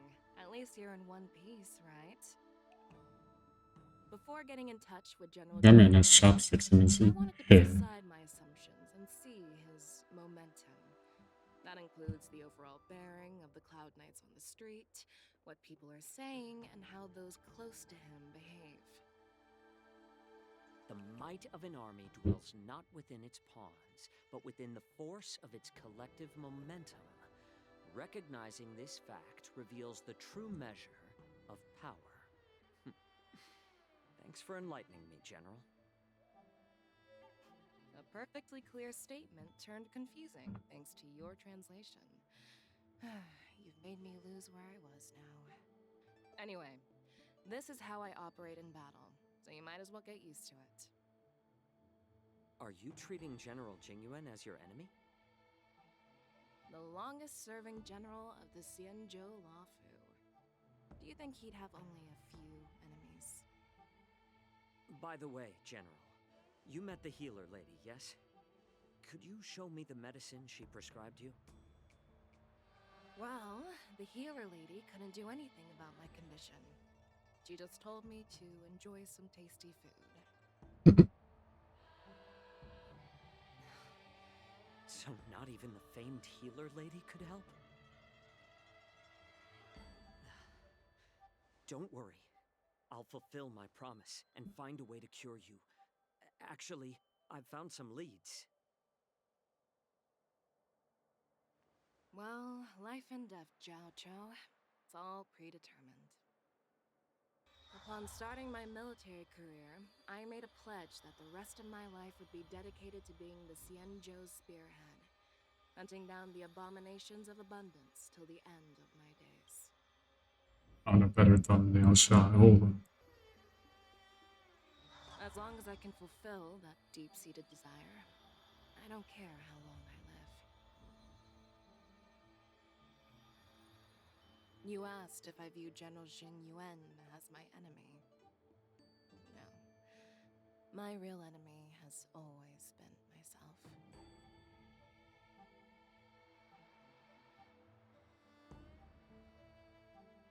Enjoy some tasty food. So, what's for dinner tonight? Jeez. You really know how to read the room, don't you? It's hungry, but man's gotta eat. I'm due to catch up with an old war friend I've not seen for quite a long time.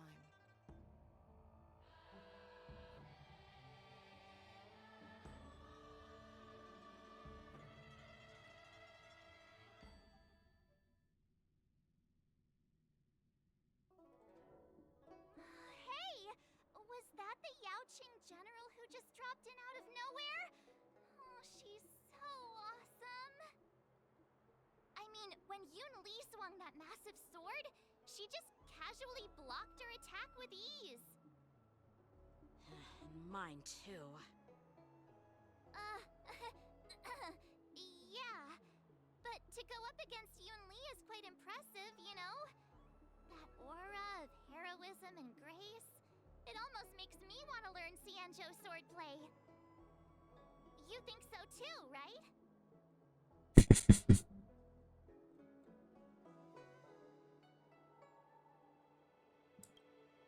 I agree. General Fei Xiao is indeed impressive.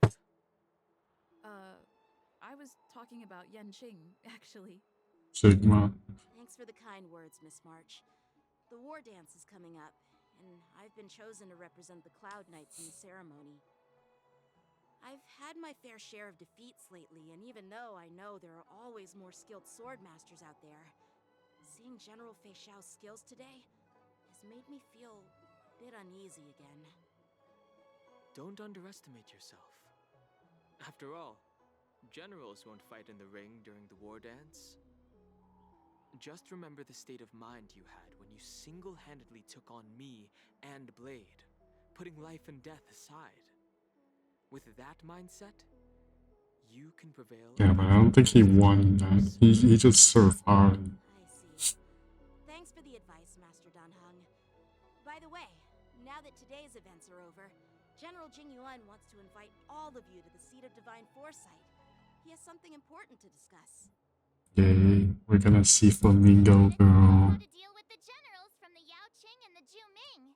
Something like that, yeah. I really don't want to get caught up in grown-up games so soon.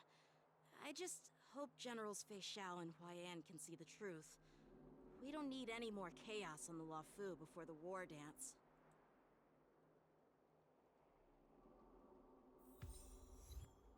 Yo, 60 more jades! We're so bad. Yes. were so bad.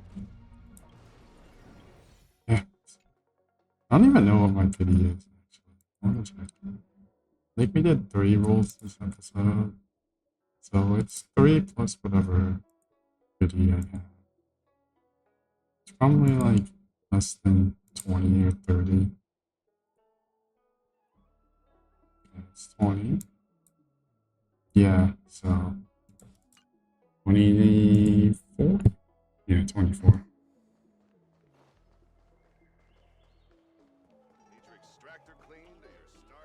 don't believe in ghosts.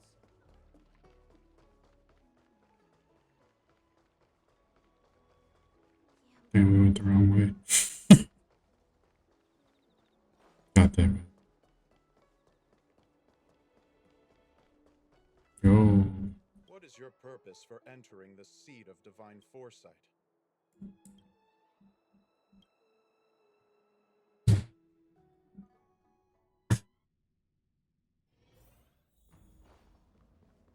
What up? Make a wish. You called? Earlier at the Palace of Astral, I introduced these guests from the Astral Express to you, Elder Hwyan. But with all the people around, we only exchanged pleasantries. Now, I'd like to officially introduce them to you. These 3 braved great dangers, accompanying me to perilous places, defeating the chief culprit Phantilia, and uncovering the conspiracies of the disciples of Sanctus Medicus. If you wish to know more, please, feel free to ask us. Well, I skimmed through the reports about the Arbor's rebirth from the Master Diviner Hu Xuan. She's been summoned to the Yuchue for questioning. There are a lot of doubts within the Alliance about this whole situation. But despite all that, I believe in you. Since you joined the ranks, you have repeatedly achieved remarkable feats. After the High Cloud Quintet each went their separate ways, despite the many criticisms within the Alliance, the Marshal still stood firm against the dissenting voices and entrusted the Lawfu to you. Over the years, you've served the Alliance with loyalty and wisdom. You've taken down abominations in Thalassa, rescued the Xianzhou Yuchue from a siege, and destroyed the demonic planet summoned by the denizens of abundance. I still remember those battles vividly. There are fools who doubt your loyalty. They're happy to see the divine foresight fail because it gives them some kind of sick satisfaction. They haven't achieved anything of their own, so they feed off the failures of others. But I've seen That enough bar of goes this in my hard, though. time, and I want to believe that your loyalty has never wavered. Something went in my eye. General No. Xiao of the Yaoqing is the only one investigating the Ambrosial Arbor crisis on behalf of the Alliance? No. I am too. This old man's words always catch me off guard. The Marshal ordered me to come to the Xianzhou Lawfu, but the document only says, attend the war dance and listen to Fei Shao's questioning. No need for that. You're all important witnesses. The Marshal is well aware of Jing Yuan's purpose in holding the ceremony, and understands the situation he is facing. She mentioned it because she believes both issues are important. Thanks for your kindness and sincerity, Elder Hwyan. But is it appropriate to tell everyone here about the Marshal's orders? By introducing the Express's witnesses to me alone, aren't you aiming to discern the intentions behind both my actions and Fei Shao's? And whether there's any discord between us? Well, since I'm being open and honest with you, I encourage you young folk to do the same. As for the Ambrosial Arbor crisis, all I need to do is listen. General Fei Shao be the one asking the questions. To be honest, I'm more concerned about the timely start of the war dance. Oh, by the way, I've prepared a gift for the war dance.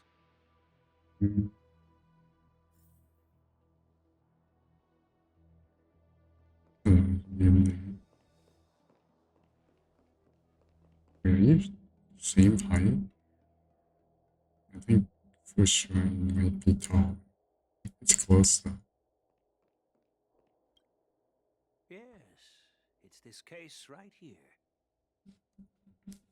The March 7th spear. No way. There will be numerous contests and celebrations during the war dance, and the main event will be the Ringmaster's Challenge. The host will dispatch a skilled warrior to take on challengers from all over the cosmos, showcasing the excellent martial arts of the Xianzhou Luofu. When you mentioned that the Astral Express would be attending the ceremony, I thought the High Elder of the Luofu would be the Ringmaster. You humor me, Elder Huayan. The healer lady is just a young lady who knows nothing about martial arts. How can I assign her as the ringmaster? True. I'm no match to you when it comes to joking. What's this box for? Why don't you open it, General Huayan? This sword case is intended for the War Dance's award. It's empty now, but in a few days, a precious sword will be delivered and stored inside. I don't mean to boast, I'm assuming we have to win. but this sword represents the pinnacle of the You gotta win for March. It has a legendary history, full of heroic tales from foreign lands. Tales that are too detailed to be summarized in just a few words. Since the delegation delivering the sword hasn't arrived yet, I'll just leave the case here for now. I've been wondering who would be worthy of such a sword. And then it hit me. I can award it to the champion of the Ringmaster's Challenge. The ceremony's champion is sure to be a perfect match for the sword. Moreover, I hear that Yanqing is an excellent swordmaster, and that he will be representing the Luofu as the Ringmaster, so it seems like a perfect gift for him. Thank you for your generosity, Elder Huayan. If you want to give me a sword, just say the word, Grandpa. No need to beat around the bush. You've got confidence, my girl, but I don't think you can best Yanqing. I know you're all about swords, Miss Yunli. It's just a shame that it's the sword that ultimately chooses its rightful master. Yeah, and even if someone gets their hands on such a precious sword, And then March they'll wins. probably end up in someone else's. The outcome of our duel at the Alchemy Commission is still up in the air. Since you're interested, why don't you represent the Xianzhou Juming and challenge me in the ring? That's exactly what I had in mind.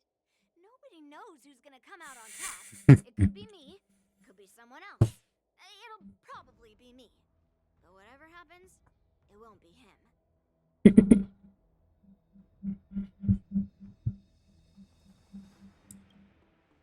Not to be rude or anything. We've been watching their drama. I'm dying to find out who beats who. Quiet down. We have other guests here. I've prepared this sword to add some excitement to the ceremony, not to have you two squabble. It's not a good look for the Alliance. While you both seem confident that you'll win, you need to remember there can only be one winner and one loser in the ring, which could lead to hard feelings. Actually, I have an idea. Let's go. We don't know who the winner will be, and it might not be either of you. But if you're eyeing that prize, you'll need to work together. I want you to take on an apprentice who will take part in the war dance and win at least one match. How does that make sense? In my humble opinion, while a Cloud Knight is commendable by securing victories, it's even more so to pass on your skills and spread the way of swordplay. By I'd be greatly pleased if this apprentice could represent the Express in the war dance by displaying their Cloud Knight flair and prowess. Well, Elder Huayan's idea is quite interesting. Imparting swordplay skills requires teamwork, and both the winner and the loser will learn a valuable lesson regardless of the outcome. The question is, whom should the two of them take as an apprentice? Huh? Who? Wait, me? I noticed just now that Miss March seemed quite interested in the outcome of your swordplay. So I thought, why not teach her the art of swordplay? Oh boy. Oh, wait. Are you serious, General? Why am I being dragged into this all of a sudden? I've never practiced swordplay before. I'm a total newbie. You really think I can... She uses a bow. Well, you'll probably realize I have no hope and give up on me. And that'd be so embarrassing.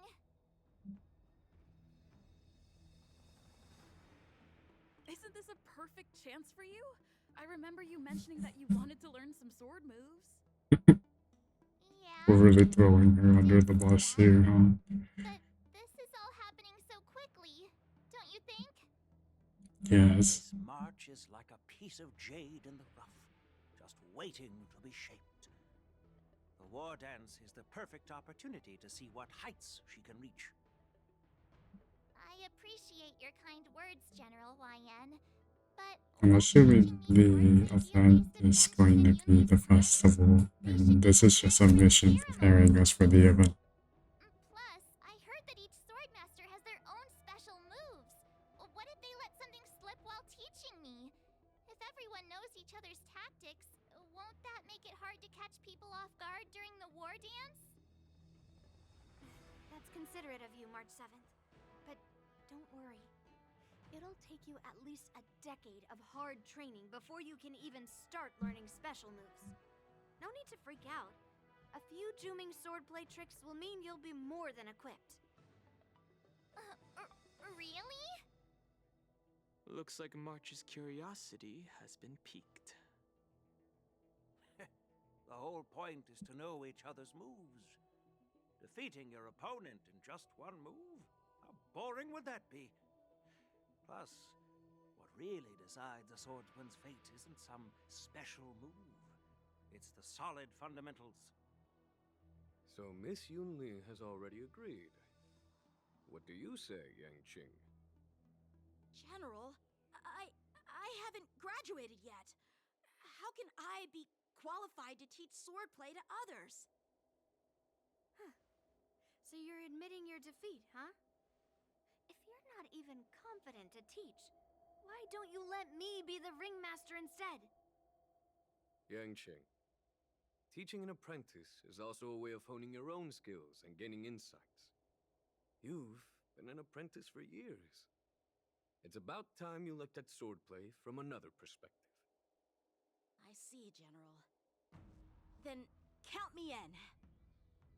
Now that Yang Qing has agreed too, it all comes down to Miss March, yes or no. It's up to you to make the final decision, March.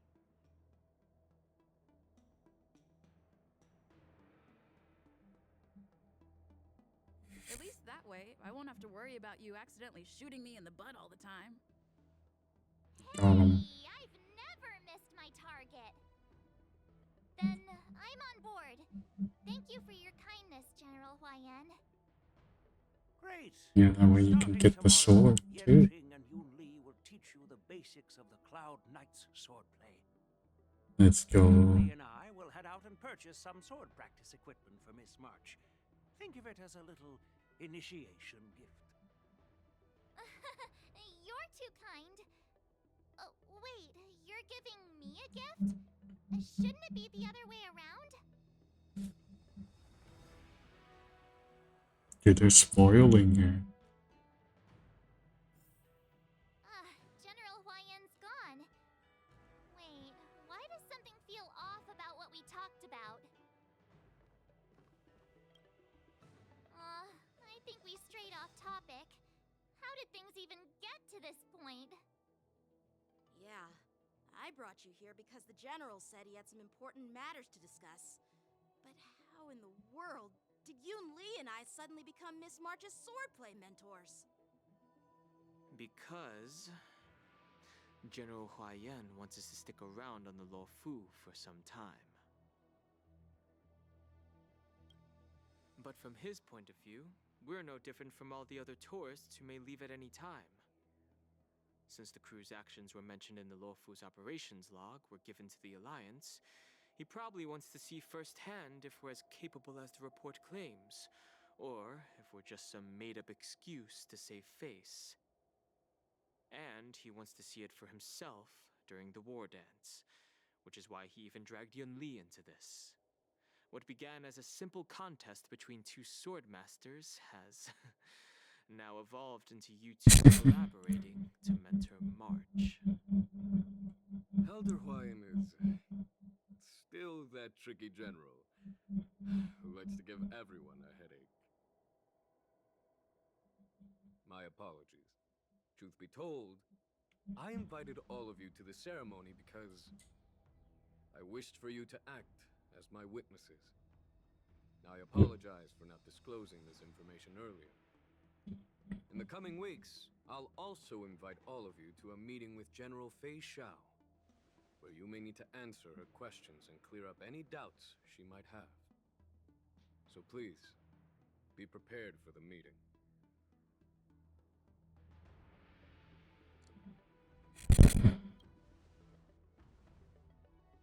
Don't worry, General. No matter what happens, I'm prepared to stay here as the Express's witness and answer any questions. Thank you, everyone. General, I know there isn't much I can do to share your burden, but... As the Luofu Ringmaster, I won't let anyone defeat me in the war dance. I know.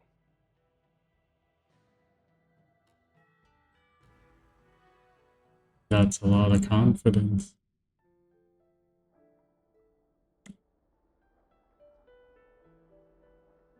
The illustrious Merlin's Claw waiting for me? And for so long, too? It's quite an honor. It's been a while, General Fei Xiao. It's been 30 years since we last saw each other. Right, Yukong? Yes. Back then, you were the vanguard of the Yao Qing's Verdant Knights, and I was a pilot of the Luo Fu's Rainbow Orbit Fleet. Who would have thought that upon meeting again, you'd be a general, and I'd have given up flying? Really does feel like a lifetime ago. Well, I wouldn't say I haven't seen you in 30 years. After all, your great victories are announced through the Yellow Bell resonance system every day. So I'm well aware of your great feats. How's your health holding up? Still stable, I suppose. Do you still remember the medic who saved me in battle? That healer with the odd name and peculiar temperament. What was his name again?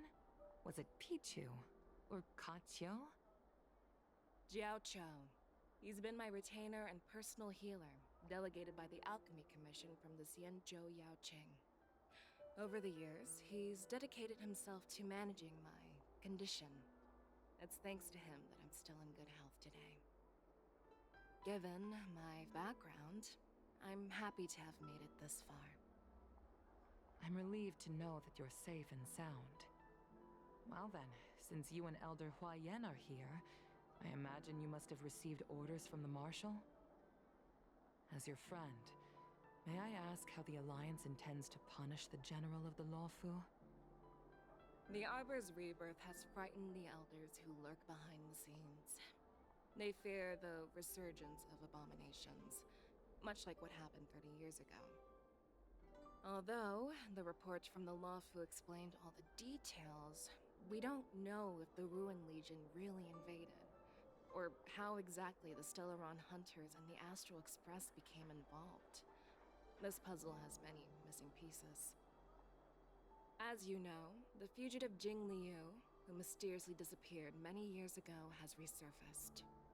This time, she has brought along an outworlder and a coffin, claiming to offer the Marshal a method to fight against the Eons. The Law Fu preceptor has also leveled accusations against Jing Yuan for neglecting the Alliance's principles. She asserts that Jing Yuan enabled the exiled Imbibitor Lunae to re-enter the Law Fu, thereby unlocking the lunarescent depths within Scale Gorge waterscape, which in turn disrupted the Videodara's dutiful watch over the Ambrosial Arbor.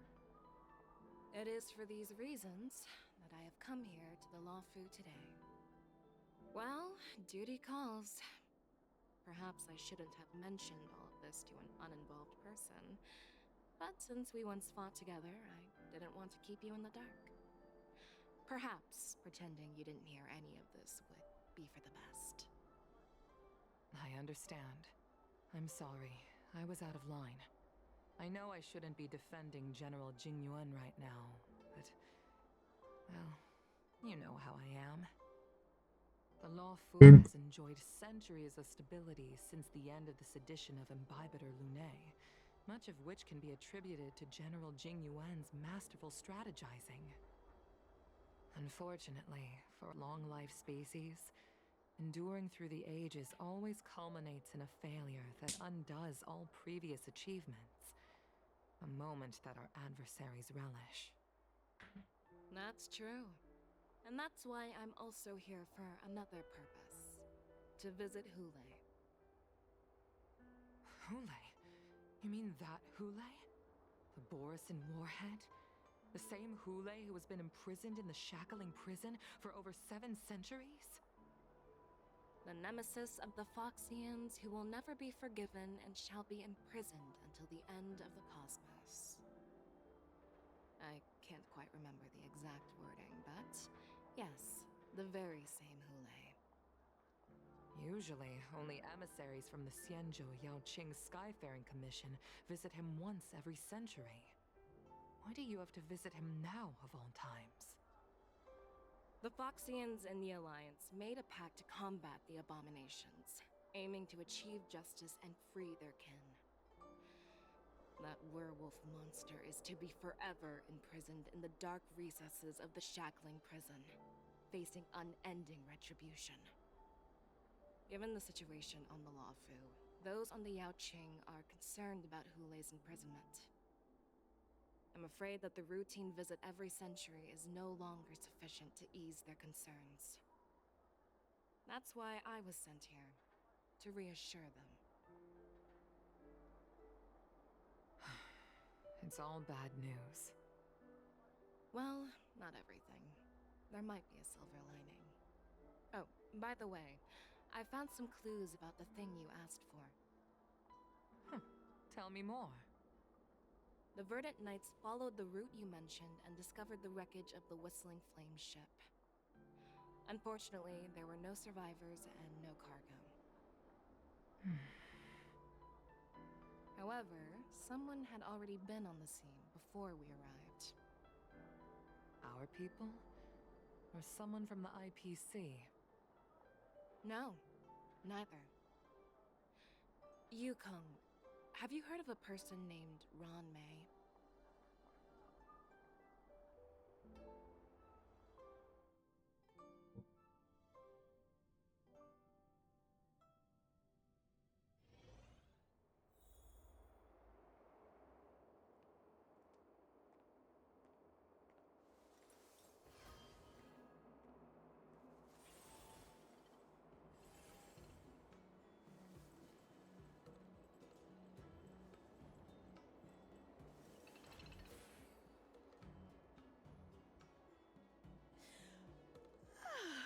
I'm still feeling sleepy. Did I oversleep? Where did March and Don Hung go? EJ, let's go. That's not enough.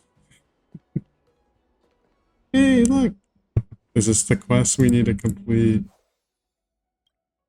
And then we could finally start the event. There you are.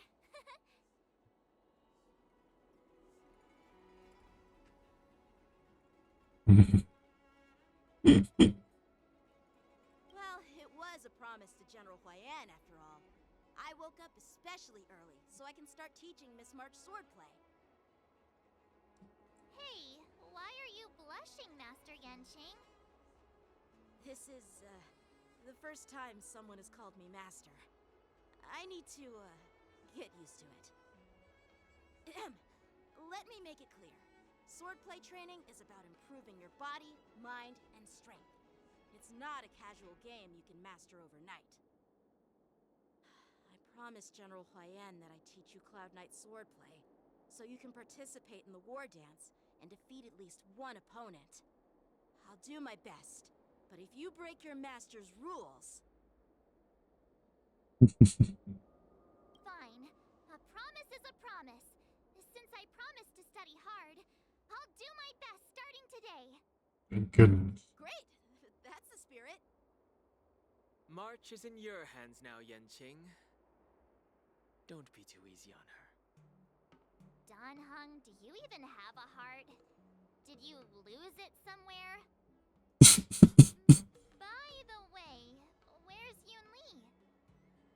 I've found a quiet spot in the back garden of the Palace of Astrum for our first lesson together. Damn. She's lost media. Switching to March's POV now.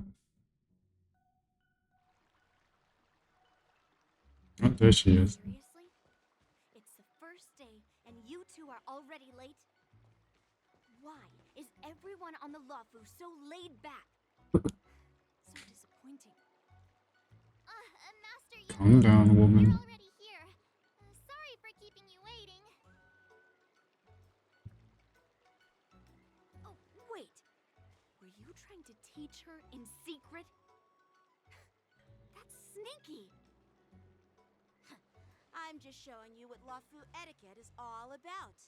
She might be my apprentice, but it's customary for the master to personally escort their apprentice to the place of learning. As the host, I'll be teaching Miss March the essence of Luofu swordplay, after which she'll emerge victorious in the war dance ring. You won't be complaining about Luofu swordplay then. Stand aside, rookie. Let me show you how we Ju-Ming sword masters treat their apprentices. Quickly, over here, Miss March. This is a reverse mentorship gift from me to you. I hope you put it to Drip acquired, baby. What's this? Xianzhou clothing? It's so beautiful! Sword practice requires precise movements. This outfit is tailored to fit perfectly and allows for smooth movements. I even added some small accessories. I put a lot of thought into it. You're awesome, Master Yunli! How'd she get her sizes? How can you compete with me? I'll teach March 7th the essence of Ju-Ming swordplay so she can win the contest with my sword skills. Actually, I've prepared something too. What? This rabbit hole just continues.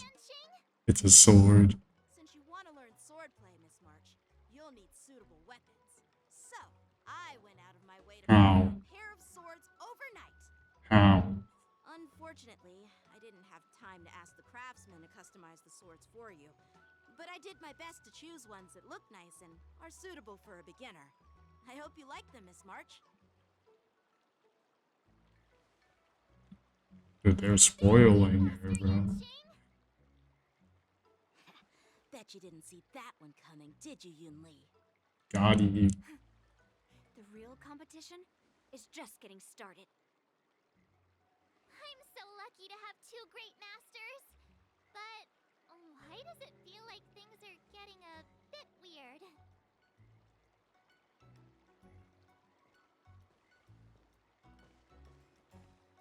Drip.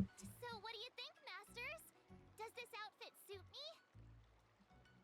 Perfect. I chose it carefully. It's perfect for beautiful young swordswomen like you and me.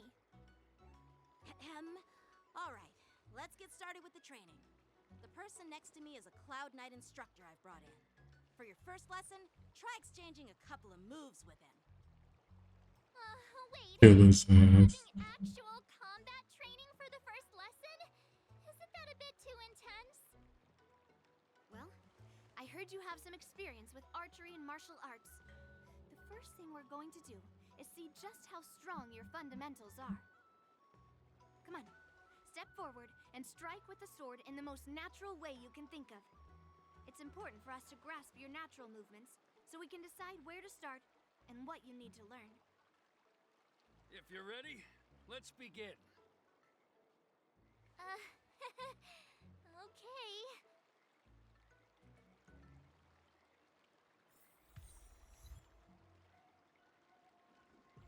Are you ready? Yes, man. Yeah, I'm ready. But Then I apologize in advance, Miss March.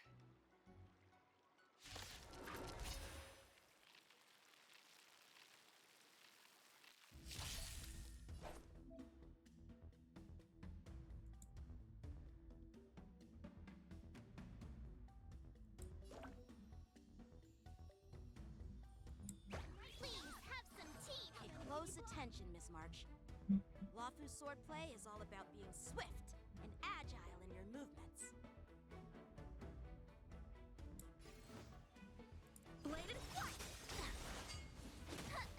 Okay, so someone else attacks, then it fills up her meter.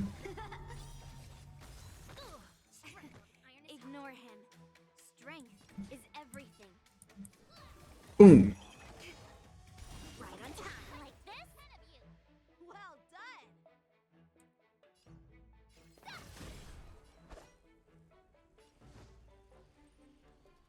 Strike with heart! Time for swordplay! Awesome. Ready to shine. With a true heart, I'm starting to get the hang of it. That's quick. You'll make good practice. Let's see what that all looks like. Mumbling about. Isn't this sword technique? Shouldn't I be saying something cool? That is true. Your Honor, she has a point. Boom. Practice is over. Swords descend! I could take 10 of you. I don't think you can. Nice job.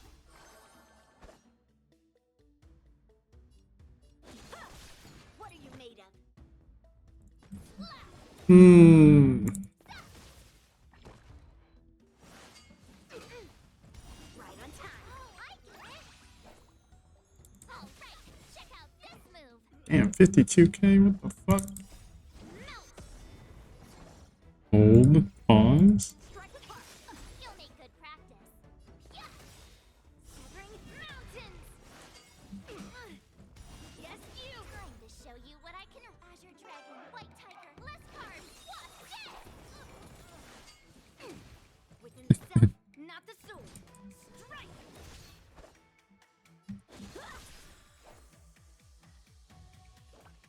Here you go, Master. Right on time.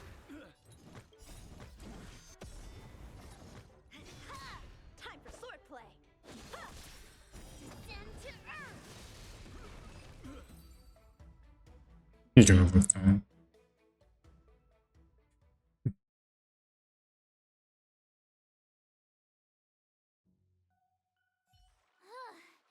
I didn't expect the first lesson to be so intense. Miss March has quick hands and a flexible body. She's a perfect fit for practicing Lawfu swordplay. However, she lacks strength, and her strikes were a bit unfocused. But don't worry, that's totally normal for beginners.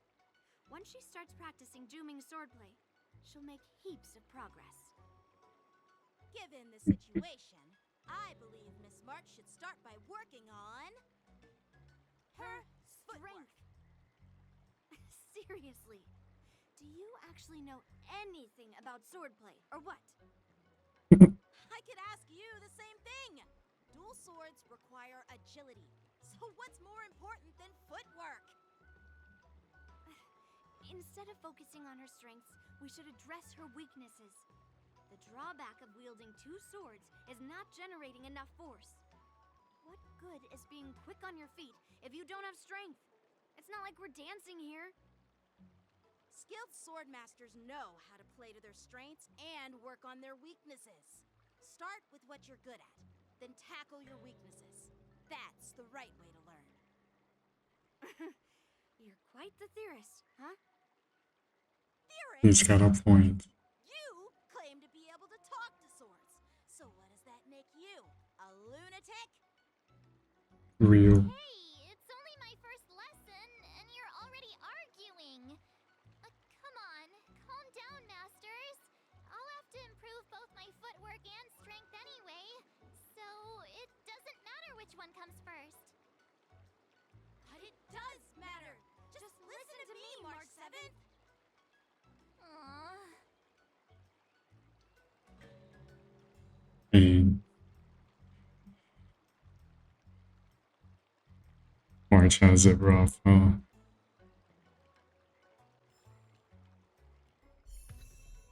Hey, let's go.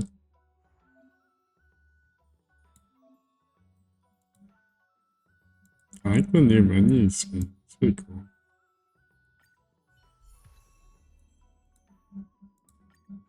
Look at that. That's sick. Does Trailblazer have that? No. Bruh. Guess only March, I suppose.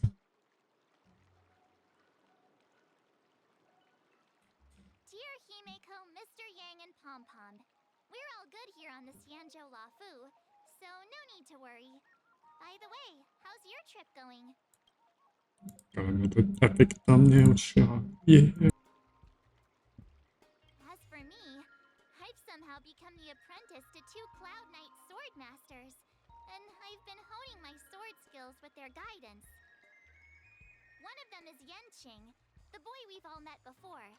The other is Yun Li, the granddaughter of General Hua Yan from the Xianzhou Juming. Both masters are super strict, giving me a real taste of how hard sword training can be. I tried to drag her into this, but she refused. Then I tried to rope Dan Heng in, but Master Yenqing wouldn't have it. Still, I didn't let the difficulty get to me. In just a few weeks, my sword skills have improved a lot. Both my masters think I have unique talents in swordplay, and are literally fighting each other to teach me their skills. Thanks to their guidance, I've actually made some progress. When I get back to the Express, I'll definitely show off my skills and impress you all. Looking forward to your reply. Yours, March 7th.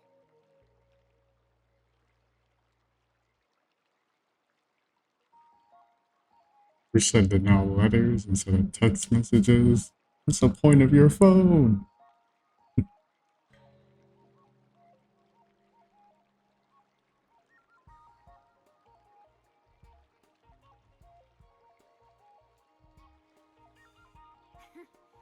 Well done.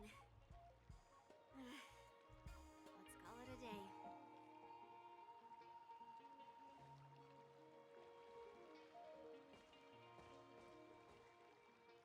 Miss March's sword skills are really coming along. She'll hold her own just fine in the war dance. Without the background for the text bubble dimming, it makes it hard to read. Just you wait and see. I'll show off my skills in the ring and win a match. I'll make both of you proud. Win a match, you gotta win the tournament. 7th has actually become a pretty decent swordmaster in such a short time. Now I understand why Grandpa always had a grin on his face while training me. Are Are you sure he wasn't laughing at you? Sigma. Oh, shut up. It's all thanks to your amazing guidance, Masters. Miss March, you're really getting the hang of wielding dual swords. If you're keen on advancing, trying out different Xianzhou blades can improve your touch. Oh, let me see. Which sword is the most powerful? Single sword? Great sword? Or maybe a flying sword? There's no such thing as the most powerful sword. It's all about the skill of the sword master. Yanqing wields several flying swords, while I only wield one. But remember how I kicked his butt at the Alchemy Commission? First, you didn't kick my butt. Second, you'll never kick my butt. Third, how about we settle this right now and see who kicks whose butt? Yeah, I'm up for that. And if I kick your butt, you'll drop out of the war dance. Deal? Yeah, what's in it for him though? Why are you two arguing again? I thought things had been improving between you lately. Come There's on. talk that the leading disciples of the Law Fu and Juming generals were supposed to face off in the war dance, but for some reason, they suddenly teamed up to train an apprentice of their own. Turns out, the rumors are true.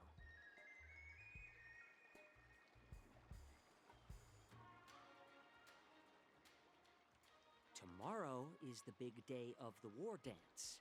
Shouldn't you two be focusing on honing your skills instead of teaching swordplay here? You're... Oh, that's right! You're the pink-haired fox from the Yaoqing! This is Mr. Jiaoqiu, the healer working for the general of the Xianzhou Yaoqing. That's Sarah's pink, alright. Got it. So, you're the participant attending the war dance on behalf of the Yaoqing. And you were trying to sneak a peek at our training? Sorry for the misunderstanding. I don't know anything about martial arts. I'm just here on the general's orders to take care of some official business. I didn't mean to interrupt your training. I'll be on my way. If you know nothing about martial arts, why were you smirking earlier? Well, my curiosity got the better of me, I suppose. When I heard Miss March's pondering about what to learn, I couldn't help but wander over. From my professional experience, cleavers, slicers, chopping knives, and carving knives are all just tools. Kind of like frying, sautéing, boiling, and deep frying in cooking. They're just ways for people to show off their skills. How you use them really depends on the ingredients you're working with. It's like your sword teaching methods. If you align your ingredient, in other words, your apprentice's natural tendencies, with the right cooking method, by which I mean the teaching method that best suits her, she'll make double the progress in half the time. Oh, I'm getting another call. Scam calls, my goodness. For example, golden eggplant tastes best when fried, cloud peppers when stir-fried, and yellow boulder beef when simmered. It's all about discovering the nature of the ingredients. Apprentice. I like our options. All this talk about food is making me hungry. Aren't you a healer? Why are you talking about food? Well, it's just a metaphor. The medicinal school I follow on the Xianzhou Yaoqing is called the Ranja School, that specializes in food therapy. So it's only natural that I know a thing or two about cooking. So, you're the general's cook? I'm a healer. But anyway, a cook who isn't interested in health doesn't make for a good advisor. Fine. Call me a cook if you want. Seeing the way you're looking at me, it's obvious you think I'm just some feeble academic who likes to blabber on about martial arts. But, in reality, I know a thing or two about killing. After all, the art of healing inherently encompasses both life and death.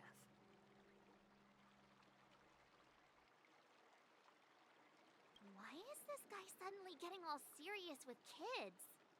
Real. Do you recognize this bottle of medicine in my hand? No? This is called tumble dust, an extract from an exotic flower named Yabra.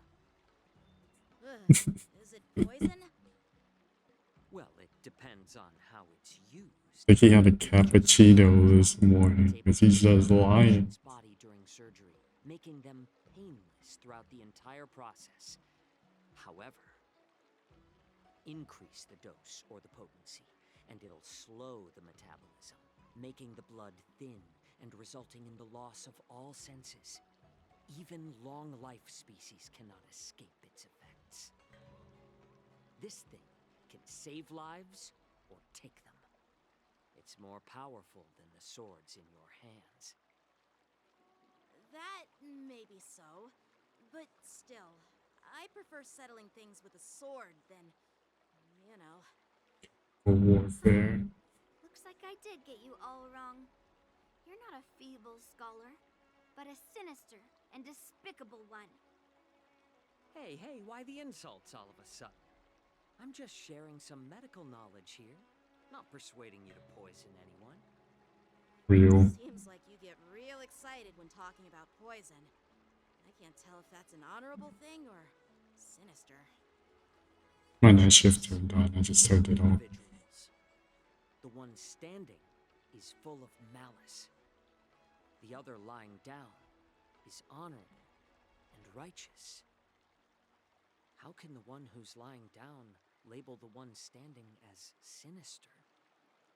In the throes of combat, where life and death hinge on a singular moment, every idea fades into nothingness. The only thing that matters is staying alive. Surviving the battlefield reshapes all notions of worth, be it integrity or treachery. In my eyes, their significance is negligible. Perhaps you've underestimated Yunli and me, Mr. Jiaoqiu. We may be young, but we've seen our fair share of war. Well, then you should know that the war dance is nothing more than a contest. So why are you so focused on it? After the I was appointed as the sword. ringmaster for the war dance.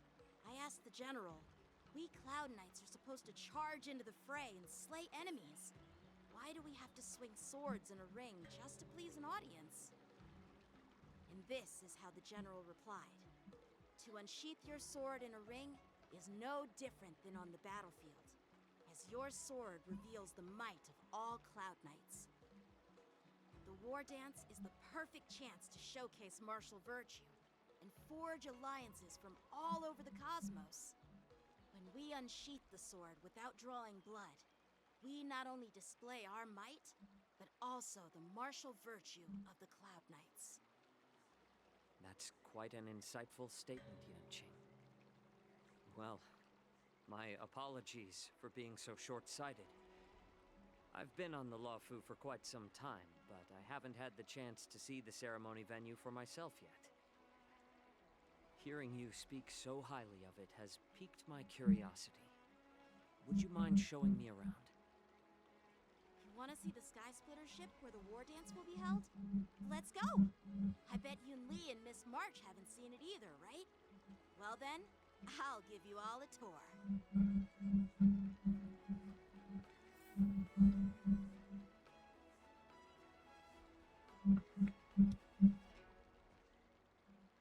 Let's go. I'll give you a tour of the Sky Splitter. Yeah.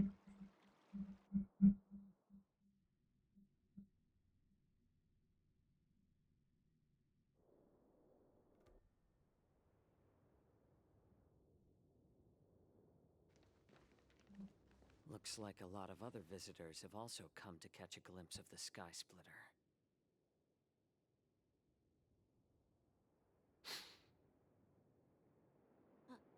What's up, Mr. Jiaoqiu? No, it's nothing. I called him Xiaopi. Do you see that? The more you know. That's the Sky Splitter, the venue for the war dance ceremony. It doesn't look all that impressive from this distance. The Sky Splitter is actually a decommissioned Luofu military vessel. People aren't allowed on board until the war dance officially commences. Tomorrow, when the bell rings and the ceremonial cannons roar, I'll be there representing the Cloud Knights of the Xianzhou Luofu, standing in the ring, ready to take on challengers from all over the cosmos. Sorry, I just had to. Bro, they keep giving me amazing thumbnail shots. I've been training in swordplay and the art of war under the general. Every day, I'd swing my sword 10,000 times, and then thrust it 10,000 times, repeating the process over and over. I understand that I'm not like other kids. I never envied the toys and freedom they all had. I never found sword practice boring or hard. Even in the thick of battle, facing down savage abominations, I never felt scared. Each day, I could feel myself getting stronger and stronger, and I racked up countless victories. It's the best feeling in the world. But then, I faced a really tough opponent, and just one slash shattered my confidence into 1,000 pieces. That's when I felt true fear for the first time. Maybe that's what Mr. Jiaoqiu meant by life and death hinge on a singular moment. Every idea fades into nothingness. After that, I had to pick up the pieces and try to put myself back together. But no matter how hard I tried, I couldn't seem to find my old happy self again. I often ask myself, why do I wield my sword? If defeat is inevitable, why do I continue to fight? Is it to reclaim the joy of victory? To meet the general's expectations? Or to secure my honor among the Cloud Knights? While the general could teach me the art of swordplay, he couldn't teach me why I should keep on going. He said the reason must come from within myself. I've been struggling to find that reason. But after talking with you, Mr. Jiaoqiu, I think I already have that reason in mind. As a member of the Cloud Knights and the General's apprentice, I've had a weight on my shoulders. And I know there's still more to shoulder. But when I wield my sword, it feels like I'm letting go of everything. I love the feeling of giving it my all, facing any obstacle in front of me, pressing forward. That's why I wield my sword. Oh, Yanqing. So young, yet so grown up. By the way, how old are you exactly? Age doesn't really matter. All sword masters will understand how I feel. I get it. Looks like all the kids on the Luofu live tough lives. So, how about you, Miss Yunli? It's not polite to ask a girl her age, no matter which Xianzhou ship you're on. I'm not asking your age. I'm asking if you have a dream like Yanqing has. You don't talk like a cook. You sound more like a TV host or something. Need I repeat myself again? I'm a healer. Well, I don't have a dream like Yanqing does. The only reason I'm participating in the Ringmaster's Challenge is because I made a promise to my grandfather that I'd win the precious sword he's contributed to the war dance. Sounds like that mind of yours is just filled with swords. I bet you've got nothing better on your mind. He just told you. Father was a craftsman on the Xianzhou Juming. Because of his foolishness, many innocent people fell victim to the cursed swords he forged. Since I was a kid, it's been clear to me that not everyone deserves to have a weapon in their hands. Giving them a sword is no different than being cruel to the innocent. So, whenever I come across someone unworthy of a sword, I can't help but want to take it away from them. Given that Yanqing is the war dance ringmaster, I'm stepping up to challenge him. To ensure the precious sword doesn't fall into the hands of an unworthy master. Hey, what do you mean by an unworthy master? Real. I see. It's not easy for kids on the Juming either. Well, it's better to have a reason for wielding a sword than to be lost and confused. I've saved countless Cloud Knights in my life, and there are plenty of exceptional warriors, just like the two of you. What happened, Mr. Zhao Cho? Oh, nothing. I was just reminded of some old friends and old tales. Judging from my professional perspective as a healer, both of you possess remarkable vitality. Your energies flow like raging fires and mighty gales. The upcoming fight will definitely be impressive. Well, we've seen the Sky Splitter and toured the Stargazer Navalia. I guess it's time to say goodbye for now. What? You're leaving already? But you haven't asked me about my I've been working hard too, you know. It's getting late, Miss March. Damn. Unlike you lot, I'm a grown-up bound by responsibilities and duties. The tasks entrusted to me by the General won't complete themselves.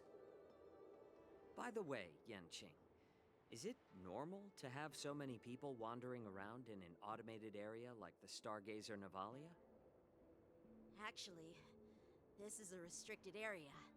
But since you're all guests, I made an exception, so you could take a look around. I understand. Well, I'll take my leave. I wish you both the best of luck in the ring tomorrow.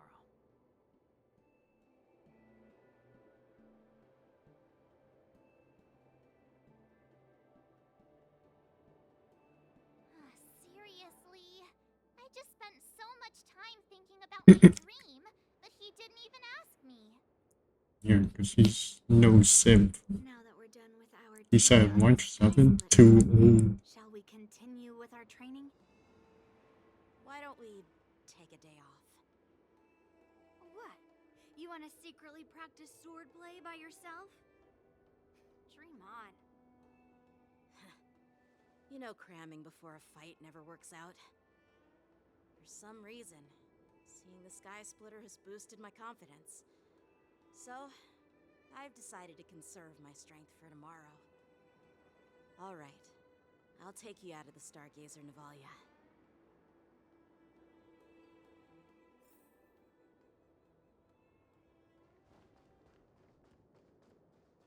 Peach blossoms and divine sword descend. Yeah, what March just said. Ooh, your basic is pretty fun. I like your hat. Oh, just shut up, Red Fang. This is not a beast ship. I need some time to take care of things. You willingly donned the skin of a lowly beast to join this mission, dedicating yourself to our glorious cause. And now you're telling me you can't handle it? Do you doing my best, all right? It takes time to figure all this out. When the guns go off tomorrow, all eyes will be on it. That'll be our only chance. How's that? Who's there? You guys are chill, right?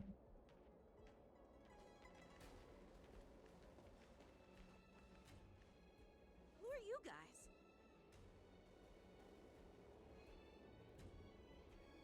An impromptu inspection. Why are there outsiders loitering in Stargazer Navalia? And a bunch of kids at that.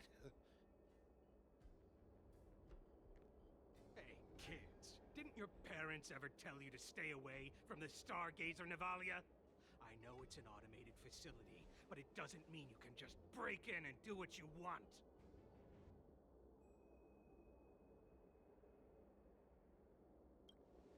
First of all, I'm an adult. Second, I didn't just break in. R7. Adult confirmed. Yo. Like, whoosh. I mean, she's at least 5'6". Let's go. Big sis, let's go. I want to play in Everhunt Plains.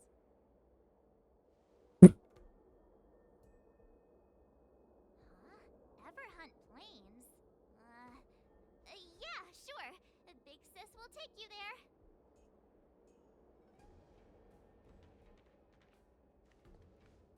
Shuha! You should have let me. Shh, the overhaul is done, and everything looks good. We should leave.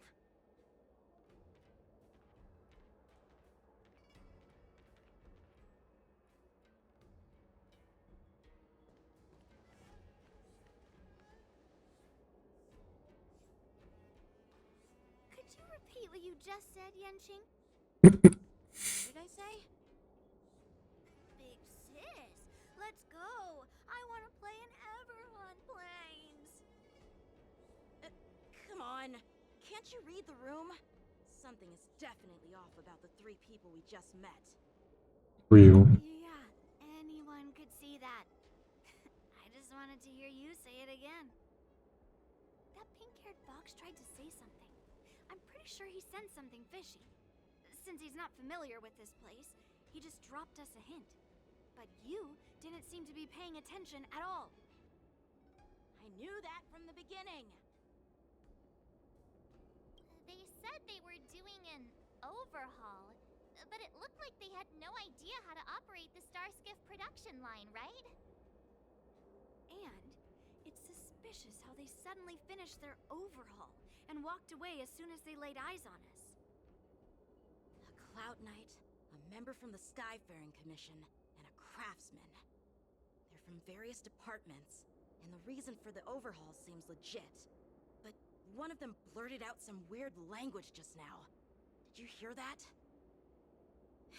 I have a feeling that if we secretly tail them, we'll definitely catch these guys in the act. Follow my lead, and be careful not to blow our cover. Big mission. Yes. Let's go. Never mind who they are. Don't get too close, Miss March. They might spot you. No, they definitely see us. I'm about to catch them in 8K.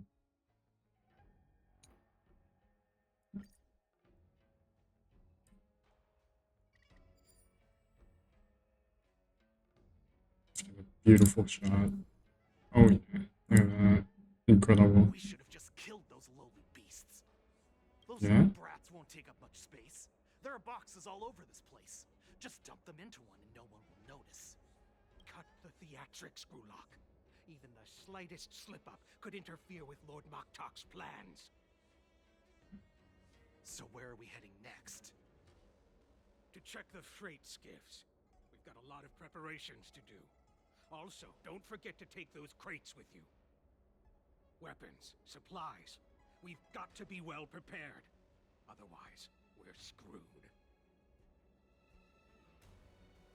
So, are they smugglers? What exactly are they up to?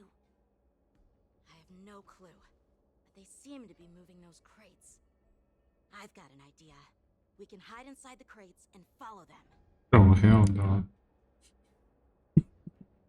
Sounds like a terrible idea. At least Marge can fit in here, right? So cramped in here. Bruh. I can hardly breathe. Just hang in there.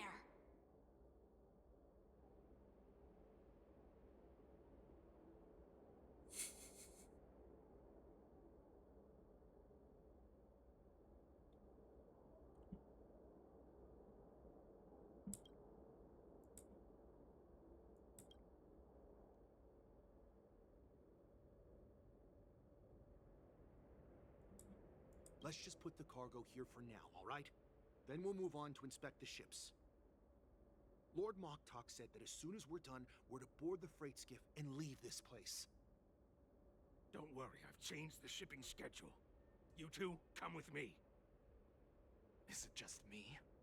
I keep smelling that stench of lowly beasts everywhere we go. Don't be so paranoid. Looks like they're planning to escape on the skiffs in Stargazer Navalia. They keep talking about their plans, but where do they come from? And what do they want to do on the Xianzhou? They're definitely up to something bad. Wait, they disappeared. Let's catch up to them.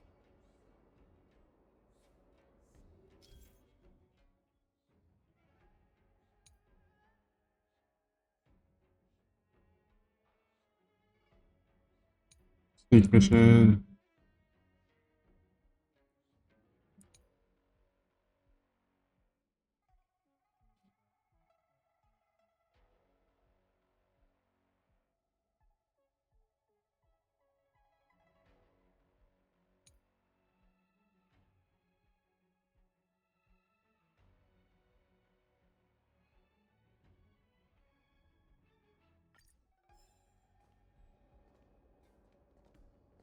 Tread softly, breathe quietly, and make sure to keep an eye on them.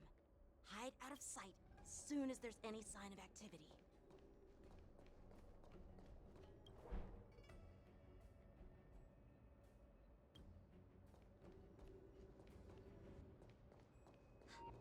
Did he spot us?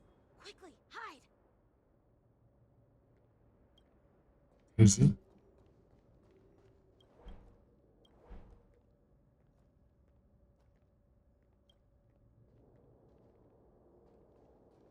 Watch out!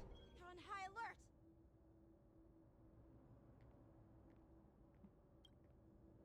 Awesome.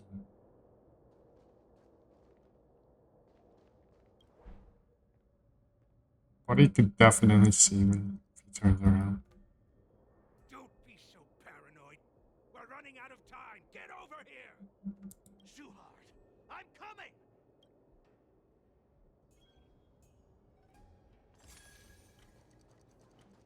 They're leaving. We should catch up to them. Quickly! Shoot, we gotta go.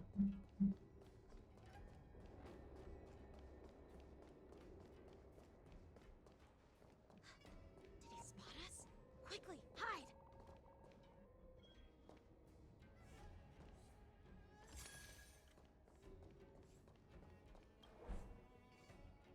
What are they up to? They're all wearing official uniforms, but I'm pretty sure they're not members of the Skyfaring Commission, the Artisanship Commission, or the Cloud Knights. This is way too suspicious. Never mind who they are. Let's just film them. That way, if they do anything bad, we'll have solid evidence against them.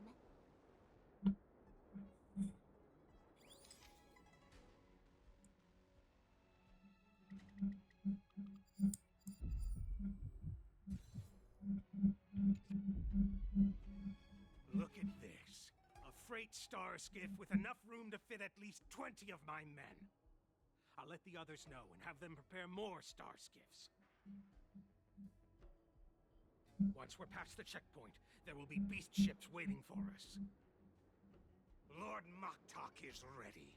The revival of our ancient bloodline all hinges on this operation. What did he just say? Beast ships?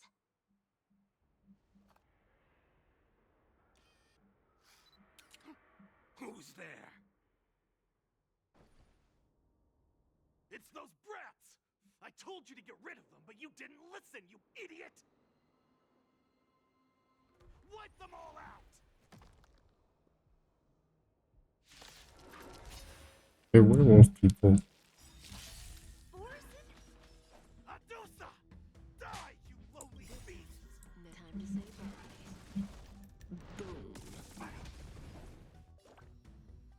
Here you go, Master!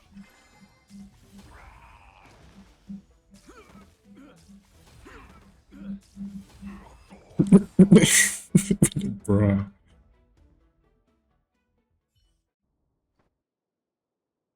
Close fight? How is this possible? How did these Foxians change their appearances like that? They're not Foxians at all. They revealed their true form.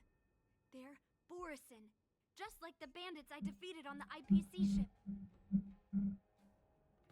Wait, that means...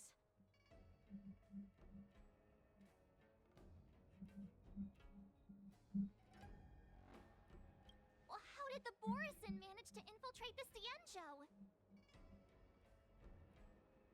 It's not just a simple disguise of wearing our clothing and shaving their whiskers.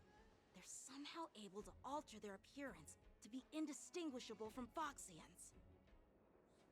They even have official IDs for the Skyfaring Commission, the Artisanship Commission, and even the Cloud Knights? Let me check this fake Cloud Knight's tag. Maybe it'll give us some clues. Lujun, an officer of the Patrol Defense Squad? Wait! What's the matter? I encountered a patrol officer named Lujun before. It was a few weeks ago, when we were transporting the Borisin prisoners.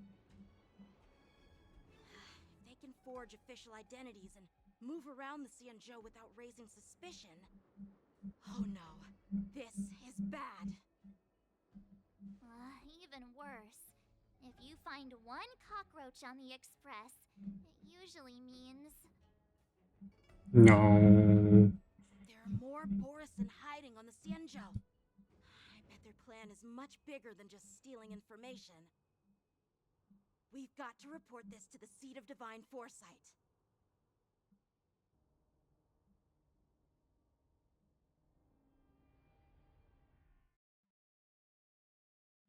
Oh, shit. Here we go.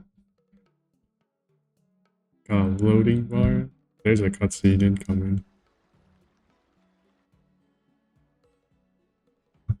And that's a weird looking cutscene. 100 jades! You know what that means? Fuck! Can we do the quest now? Yeah, baby! That's what I like to see. Get 3 Feudal Lions for free. Oh my god. Yo, look at all those jades. What the hell? There's 500 just on this page. Bro, that's crazy. Anyways, I'm gonna take a little break because my ass is hurting from sitting down for so long. Hold on. After my scrumptious dinner, time to continue.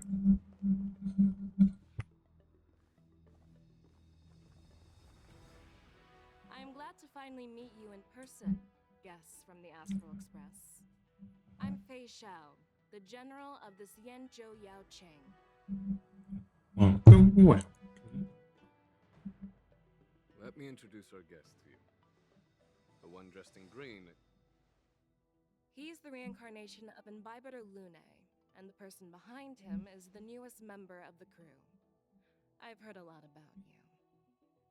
No need for introductions, it seems. The Skyfaring Commission of the Yaoqing has also gathered plenty of information about both of you. I've been eager to meet you face to face for reasons that I'm sure General Jing Yuan has explained, right?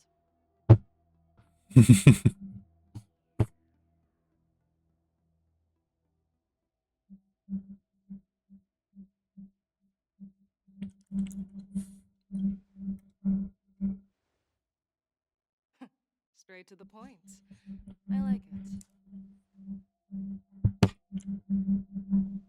According to General Jing Yuan's report, the Ruin Legion is to blame for the Ambrosial Arbor crisis, and all Arbiter Generals should pay attention to the Ruin Author's movements. Over the years, the Destruction's minions have wreaked havoc on countless worlds, and the Alliance has been keeping an eye on them. But no one expected them to join hands with the remnants of the Abundance. The damage caused by the Ambrosial Arbor crisis was far less severe than expected, which is good news for us. However, it was quite different from the Ruin Legion's usual style of destroying life wherever they go. While I trust the bravery of the Divine Foresight and the Nameless, I'm curious about some details missing from the report. I'd like to take this chance to have an exchange with both of you. Let me be clear, the questions I'll ask might not reflect my actual thoughts, so please don't take offense if any of my questions seem a bit harsh. Please go ahead, General. But keep in mind we can only answer based on what we know. And perhaps you already have the answers to your questions in your heart. You have a clever tongue. I like it.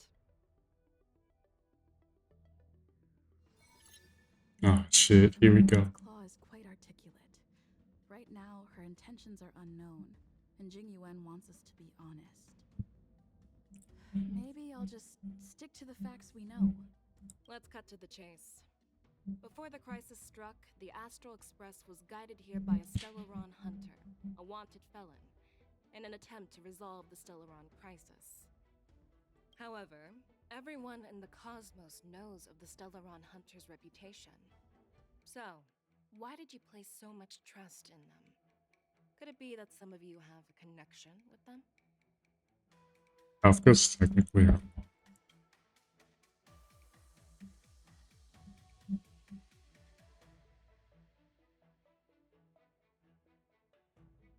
Rumor has it that Elio, the leader of the Stellaron Hunters, possesses the power to see into the future.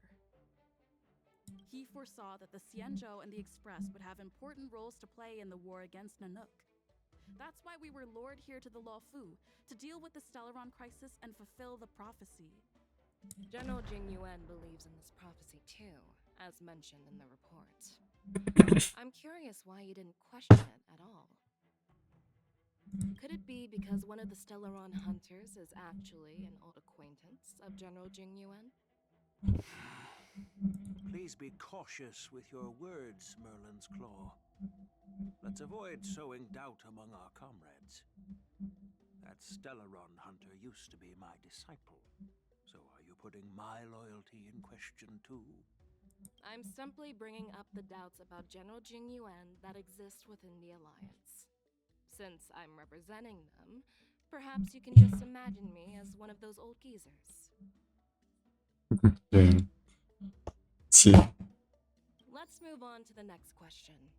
The report suggests that Don Shu, the master of the disciples of Sanctus Medicus, colluded with the Lord Ravager and used the power of the Stellaron to resurrect the Ambrosial Arbor. But here's the thing.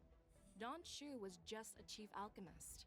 Even if she colluded with our enemies and summoned the Stellaron, how did she manage to bypass the Videodora guards around the Ambrosial Arbor?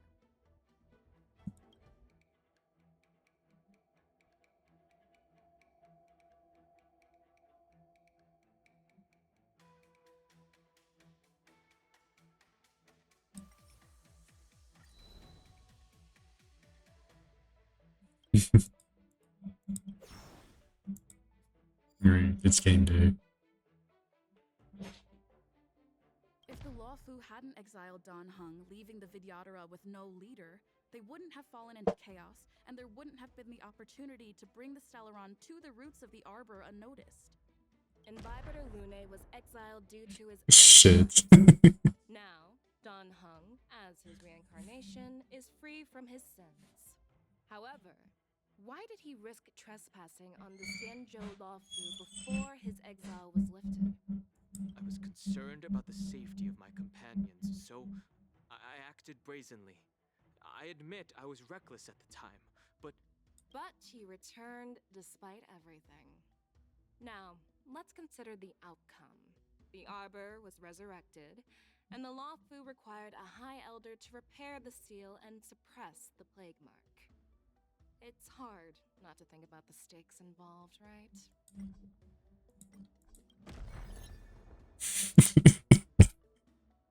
Do we get to retry that? Well, it appears that you are still unable to give explanations for several details about how the Nameless got involved in the Ambrosial Arbor crisis. Or was that intentional? I am finished with my questioning. So, what do you think, General Fei Shao? Have the doubts in the report been cleared up? The two Nameless have been honest in their answers.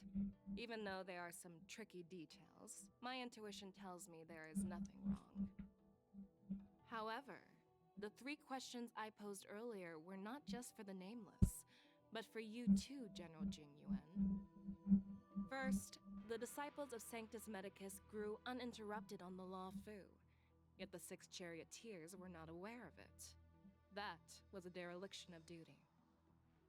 Second, you believed in the Stellaron Hunter's prophecy and entrusted outsiders to solve the crisis, even granting them access to the plague mark. That was a dereliction of responsibility.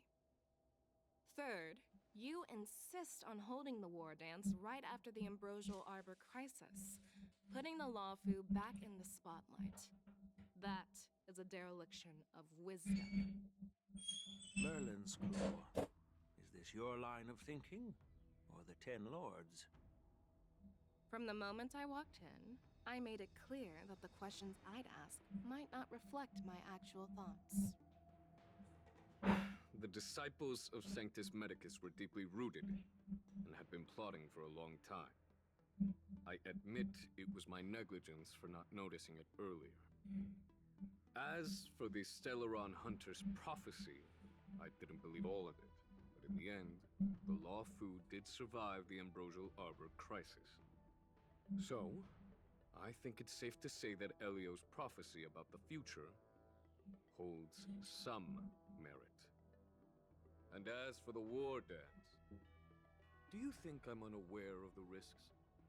However, risks can also be opportunities. The Luofu has lain low for too long.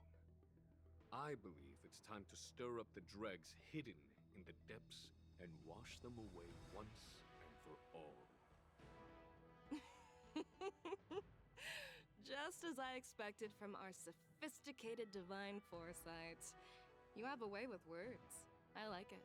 I think we were supposed to lose. Unfortunately, ever since the report was submitted, the Alliance has been filled with rumors and speculation. Even within the Luofu, there are people accusing you of neglecting your duties, resulting in the Ambrosial Arbor's resurrection. So what are your thoughts on all of this, General Fei Shao? As a fellow Arbiter General, I fully understand the difficulties of this position. Personally, I think all these rumors are meaningless drivel. Across the sea of stars, the divine foresight knows better than anyone else what happened on the Luofu and the meaning behind it. Just as what happened on the Xianzhou Yaoqing recently. You mean the Xianzhou Yaoqing is also... The scouts of the Verdant Knights have sent back reports that Borisin are making trouble again. The Borisin packs that were once divided and scattered have started swallowing each other up, forming larger and larger packs. Moreover, there's an entity named Mongoose behind it all. An entity? According to the report, this entity isn't actually a Borison. It's a woman claiming to be the messenger of the Master of Immortality.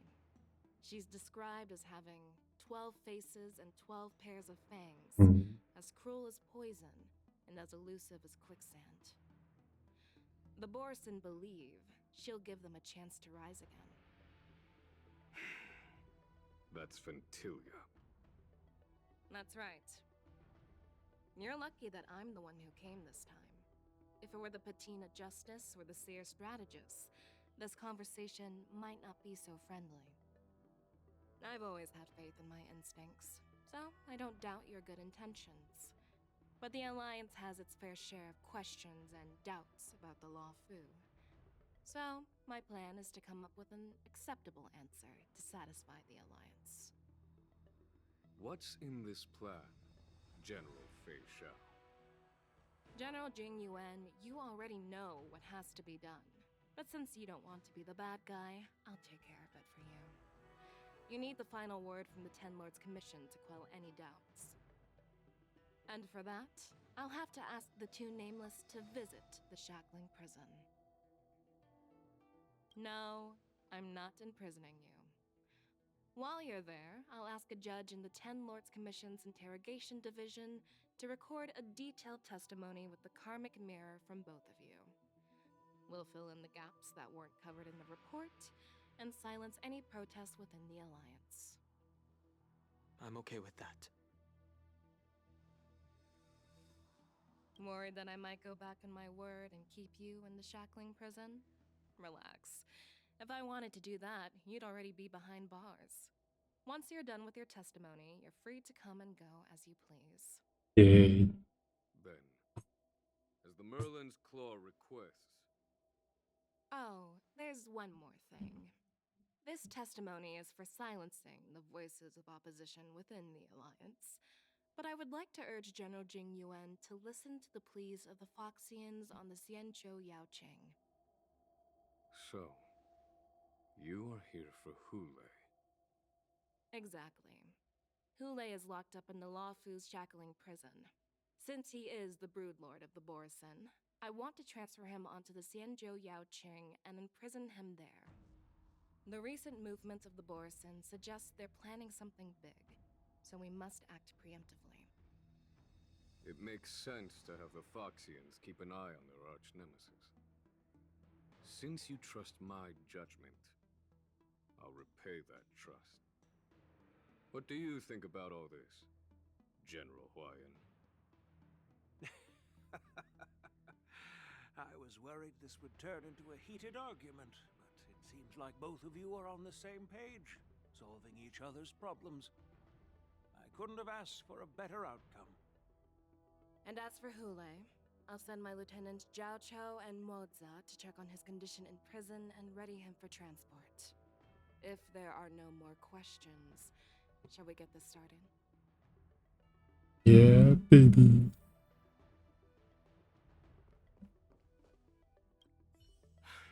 I'm really sorry about all this. But the testimony in the Shackling Prison won't take up much of your time. I'll call for a messenger to take you to the Interrogation Division. You just need to give your testimony, and then you can head back. So no need to worry. As you wish, General. We don't have much of a choice here, now, do we? It's kind of rough, huh?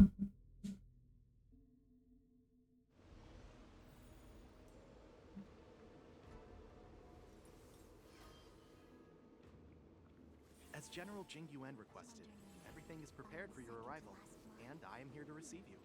The judges at the Interrogation Division also know your purpose in coming. Make a wish.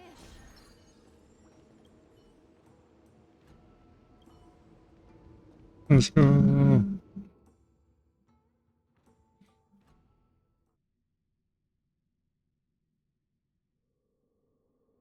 The Shackling Prison. I didn't expect to be back here after all these years. Don Hung. Don't worry about me. If you're ready, I'll open the gate for you.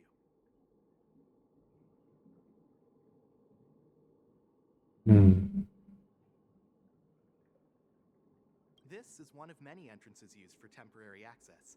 Since you're not actual prisoners, it makes sense for you to use this entrance. Please come on in, dear guests.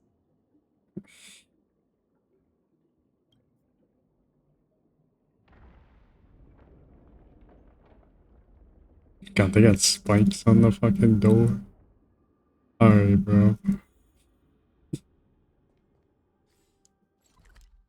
Oh my goodness. Look at this map. It's huge. We chill, right? Okay. Hey guys. This prison's massive. Heck.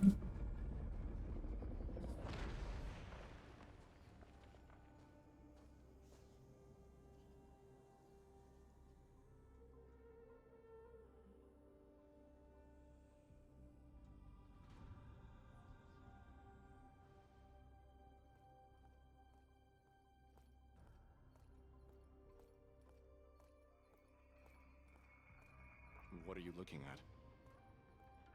The shackling prison on the Luofu is completely different from the one on the Yaoqing. It's completely underwater. Whether it's in the clouds or underwater, breaking free would still be a piece of cake for me. Still thinking about your old jailbreak tricks, huh? Forget it. You're free now. Just don't do anything stupid, or the judges will throw you back in there and lock you up for a few hundred years. You'll see me again in just a few days. Taking Hule back to the Yaoqing means a lot to the Foxians on the ship, and to the General herself. So stay alert.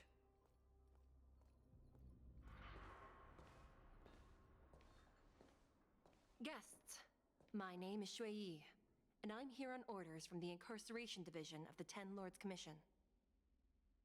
We're Jiao Cho and Moza. General Fei Xiao sent us to extradite the Borisin criminal Hule to the Yaoqing.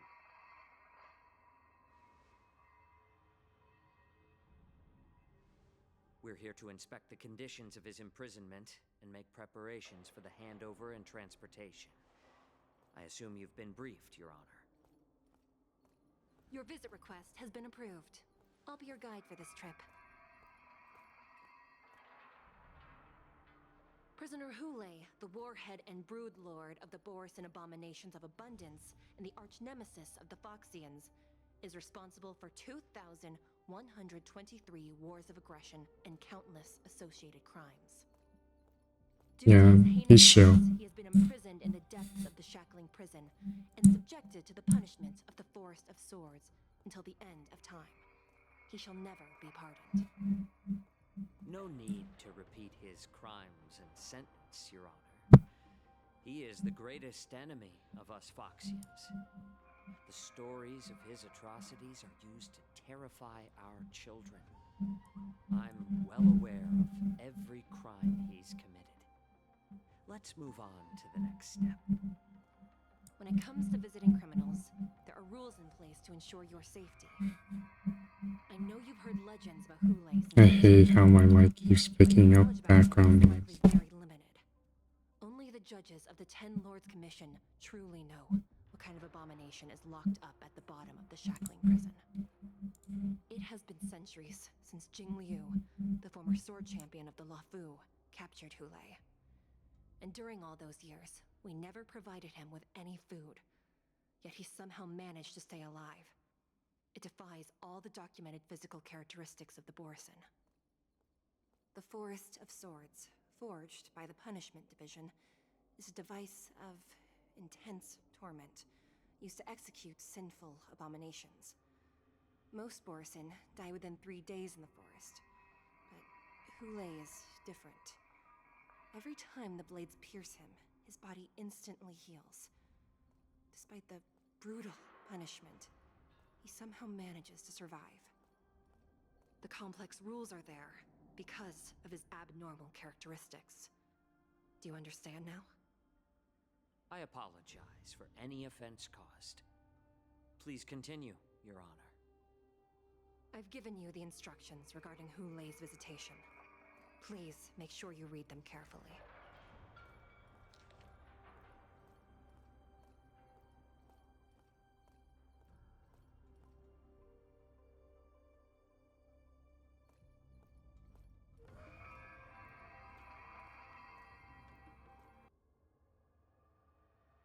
And please, take this pellet before proceeding. No, I'm not taking random medicine. Then you won't be allowed to visit Hule. Just swallow it already. Hule is like all Borisin. He can release a pheromone called lupatoxin that induces fear. Thousands of years ago, we Foxians were enslaved by the Borisin. Not because we were naturally weaker, but because of their lupatoxin. This pill is for our own mental well-being. I understand. I knew you were a reasonable person.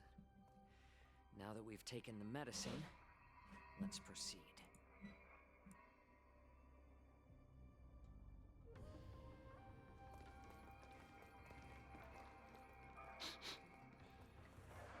Your Honor. What is it? No, never mind. Maybe I'm just imagining things. Let's keep moving.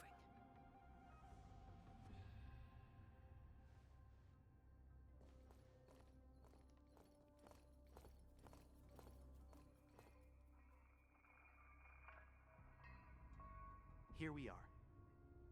Her Honor hasn't arrived yet. Please wait a moment. Alright, but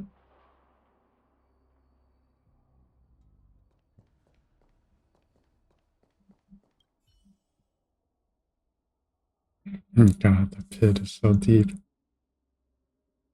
Oh hell no.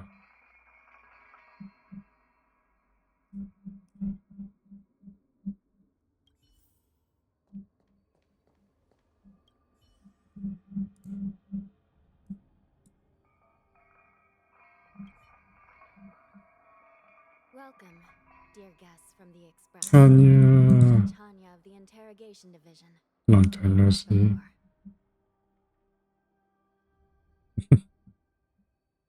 As one of the judges from the Interrogation Division, I'll be recording your testimony today. Please allow me to express my gratitude to you again for subduing the demons in the Fixtral Garden. Looks like while March 7th and I were clueless, you already made many friends on the Xianzhou Luofu.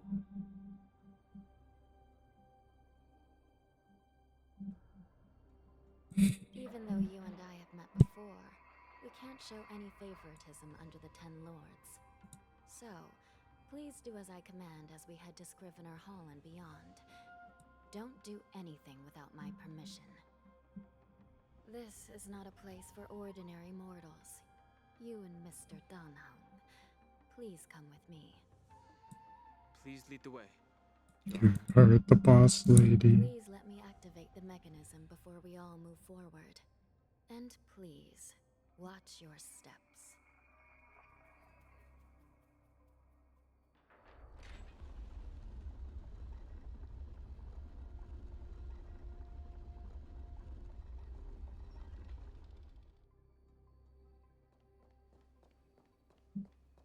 Be very careful and watch your step as you make your way through. The terrain inside the shackling prison is treacherous. One wrong move, and you could end up plunging into the depths. And if you're really unlucky, you might be frozen solid or burned to a crisp before anyone can help you. Damn. But with your skills, I don't think you need to worry about that.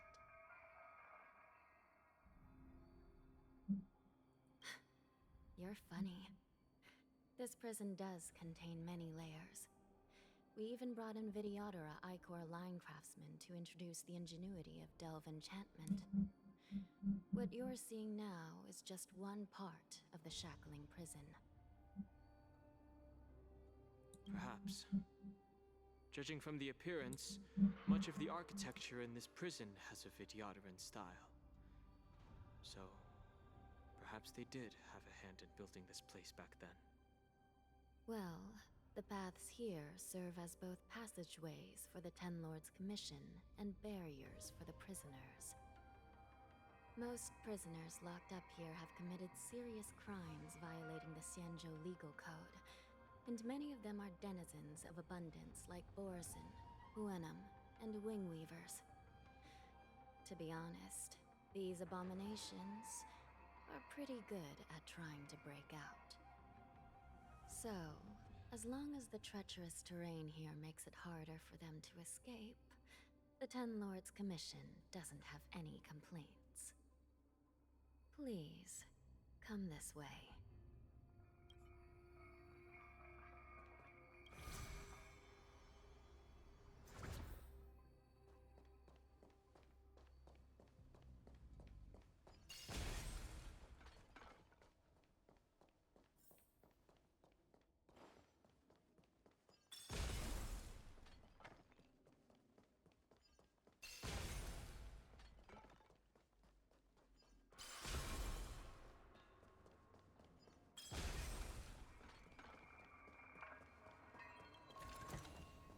As divined.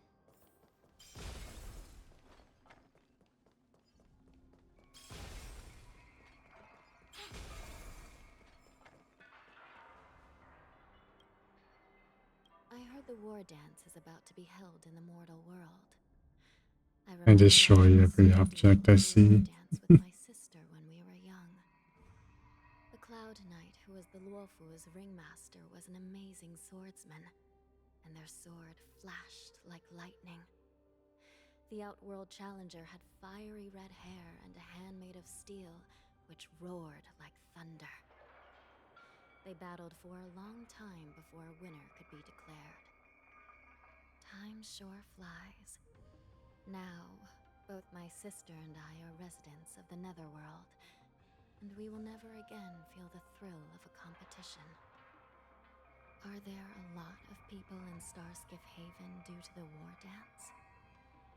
Decent amount. Sounds amazing. It's a shame I'm too busy to attend. But even if I could, I'd probably just scare people off with my current appearance. Let's get going then.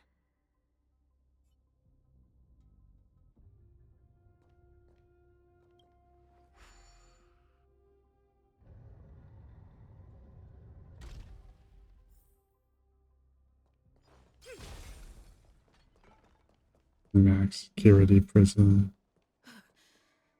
It's freezing. This place is filled with the cold air from the northern peak of the polar delve.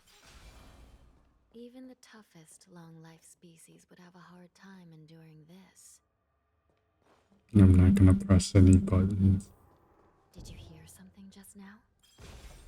Let me check it out. Ugh, what an eyesore. This place is packed with boxes and crates. Yes, ma'am. These crates, they look oddly familiar. A few days ago, the Spiritfarers received reports about an IPC transport ship that was attacked by Borison. Then, a bunch of those abominations were dumped into this place. I had a feeling there would be trouble during the war dance, but throwing both the pirates and the cargo in jail? That's a new one. I heard the Intelligentsia Guild crafted something dangerous. We have many records in the Hall of Karma about these wise ones. They love to tinker with forbidden technologies, always trying to push the limits of Ingenia. I caught a glimpse of the mechs in those crates, and they bear a striking resemblance to Borison. I wonder what they're planning this time. Well, business first. Let's keep moving.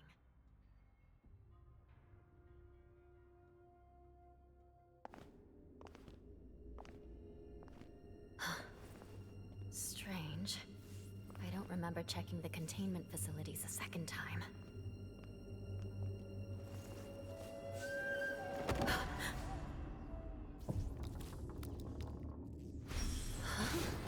Watch out!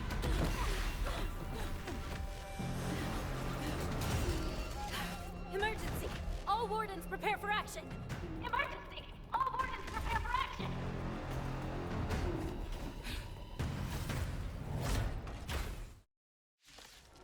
Oh, hell no. What's happening here? Why are these things moving on their own? Something is wrong. The guards aren't responding. Stand still. I weep for the departed. It too shall fall. Again.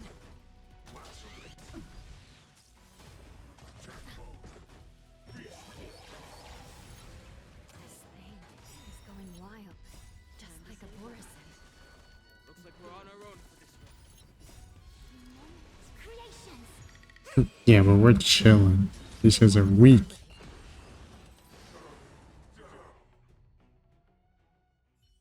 But how is this even possible?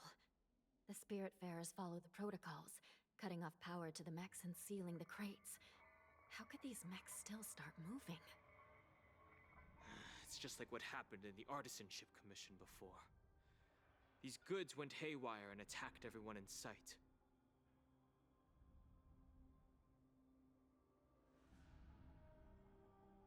The Alchemy Commission members examined them and found some unusual structures within.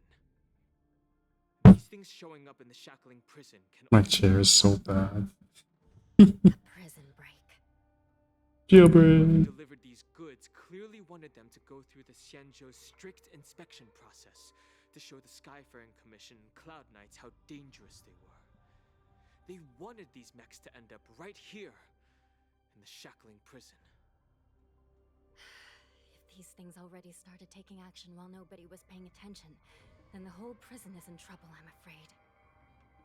And to make things worse, another group of visitors just entered the depths of the shackling prison, the messengers from the Xianzhou Yaoqing. And the prisoner they came to visit might be the target whom these wolf-shaped mechs were delivered here for. If that vicious beast manages to break free, it will be a catastrophe for the Xianzhou Luofu.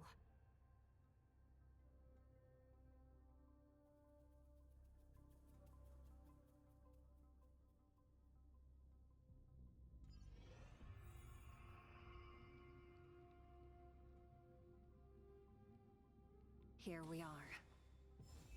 Have we arrived already, Your Honor? Shouldn't there be a cage here? The most notorious felons are locked away in the solitary delves, deep down in the prison. Those delves can't be opened without proper authorization.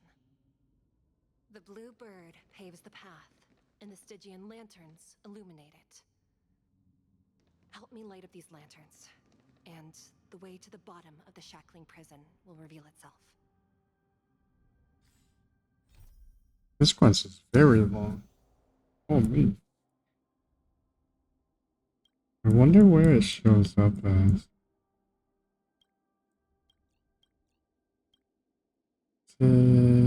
Yeah? I don't know. But it's very long. I've given you the diagrams for lighting the lanterns. Please take a look. Oh, hell no. From bottom to top.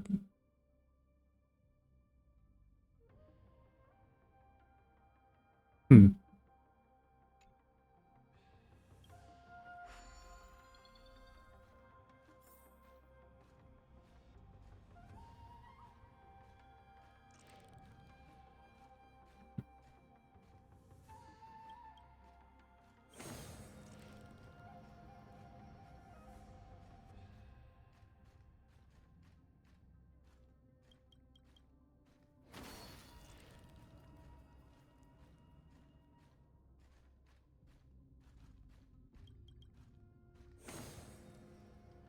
It's better to use your brain and save your strength.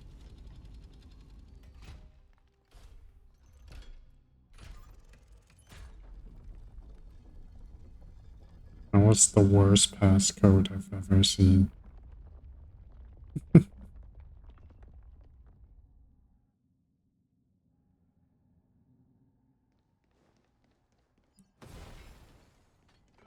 path is open. Once we descend to the bottom of the prison, Please, do not do anything reckless.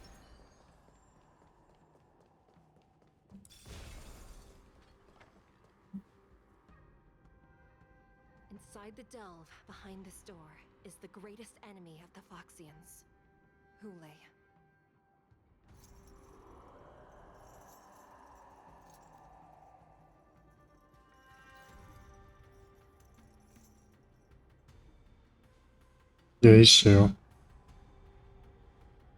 According to custom, envoys from the Yao Qing visit the Xianzhou Lafu once every century to check on this abomination's imprisonment and condition.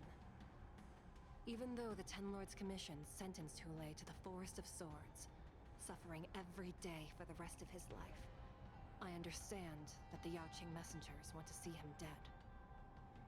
Unfortunately, for the past 7 centuries, they've had to return disappointed, because this beast simply can't be killed. If we can use his toxin to create medicine and save an innocent life, it might help balance out some of the sins he's committed.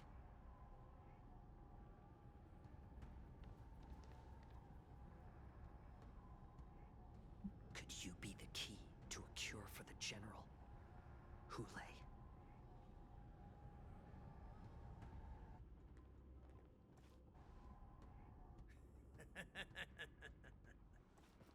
And once again, the envoys of the Yao Qing will leave disappointed. However, I won't say the same for me and my brothers. Who's there? I'm just a humble counselor of the Rhino Hound Pack. You can call me Mock Talk. Wardens, intruders on the lowest level! Send reinforcements! Nobody will hear you here, at the bottom of the shackling prison. Thank you for opening up the prison for us, Your Honor. We'll take it from here.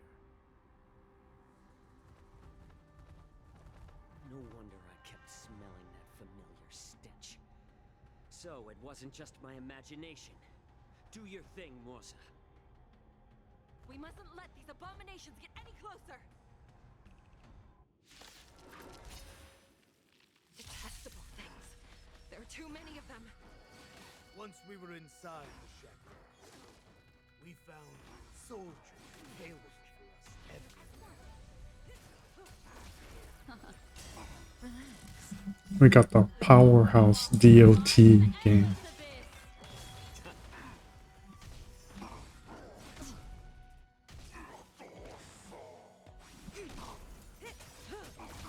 I suggest you surrender now. Of course, I'll still kill you. But I promise it'll be sweet. No matter.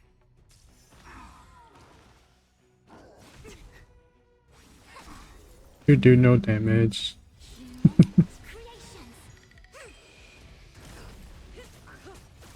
How presumptuous. Die now! Leave if you can, Morsa. It's not time yet. Why not have a meal before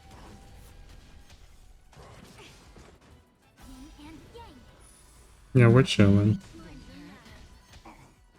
No matter. Converge and awaken. Time to say bye. Boom.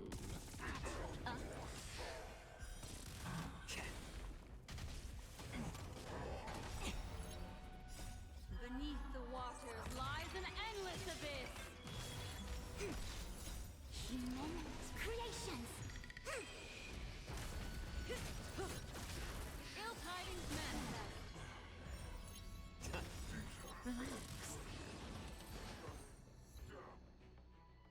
She's got like 3 achievements for that. Guard the gate! They can't be allowed in!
long time. Boy, welcome back.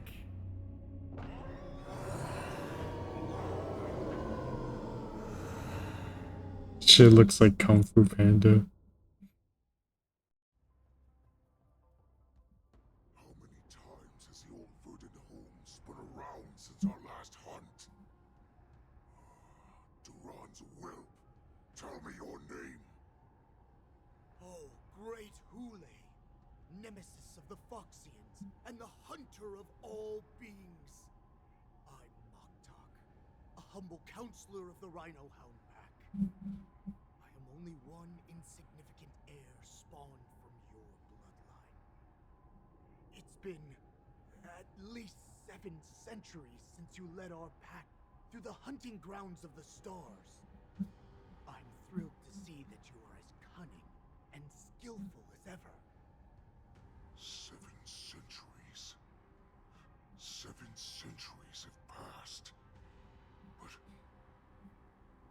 why have Duran's whelps grown to look like this? Tell me, Moktok, why have you grown to resemble our most despicable slaves and enemies, the Foxians? I've been commanded to release you from this cursed prison. It is Senjaya's will. That's why I had to take a magic pill, don the skin of a lowly beast, and play along with their hypocrisy. Since you have an escape plan, tell me, what's our next move to get off of this ridiculously large ship? My brothers and I will lock down this prison, trapping the prison guards inside. This will buy us some time. The rest of my crew, who are undercover like me, will secure the vessels for our escape. According to the plan, we only have a tight 2-hour window to get out of here. Originally, I intended to carry out the plan tomorrow, but they're planning to transfer you to the Xianzhou Yaoqing now. So I seized this opportunity to set you free. What a reckless plan, you idiot! Even if we manage to get the ships, our chances of escaping are slimmer than a Foxian slipping through my claws! But we have no other choice. The angel serving under the Master of Immortality sent me with a message. Only your return will end the prolonged divisions among the Borisin. Every one of my crew is ready to lay down their lives if it means setting you free.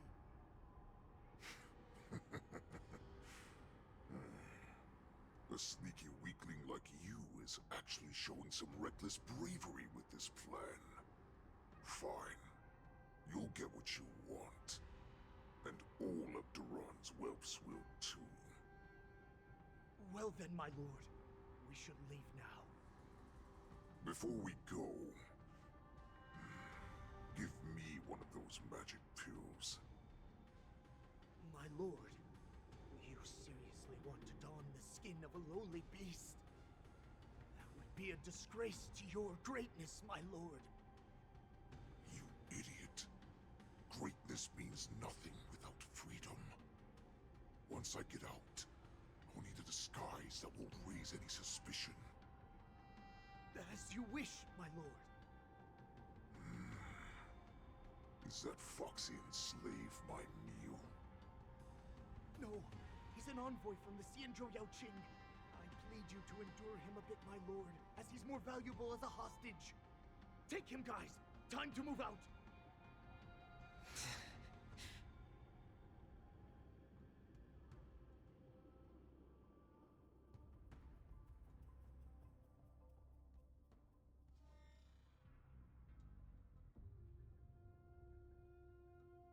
Madam Hanya, the wardens in all areas are regrouping.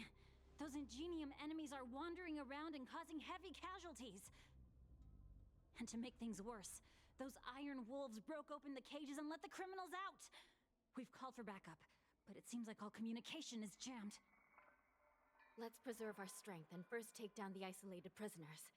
By decree of the 10 lords, all prison breakers and intruders shall be apprehended, dead or alive. Just a short time ago, the nether key mechanism was activated. It was probably Madame Shui and the Yaoqing messengers. heading to the bottom of the prison. Given the situation, I'm afraid that area is exactly where our enemies are targeting. We mustn't let that vile beast escape from its cage. We've gathered all the prison guards who can still fight, and we'll split up and secure each floor. Go! Those intruders are quite bold. They must have been planning this for quite a while. Indeed, but Borisin tend to favor direct and aggressive approaches. Crafting careful and precise plans like this is simply not their style. Let's focus on the current situation right now. Please help me.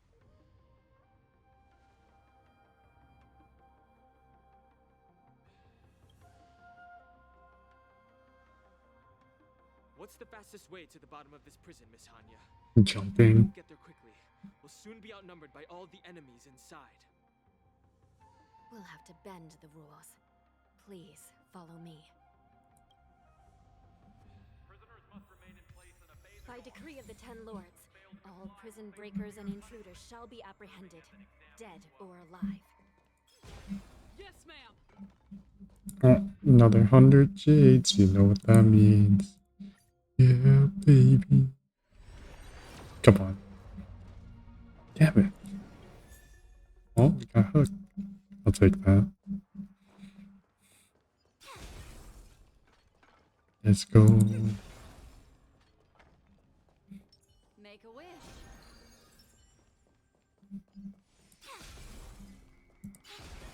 Hold your position here. Yes, ma'am. Go, go, go, go. We need a few tools if we want to reach the bottom quickly. Follow me to the next floor. The path is cut off. Someone must have altered the mechanism. No matter. It'll just require a bit more work to get through.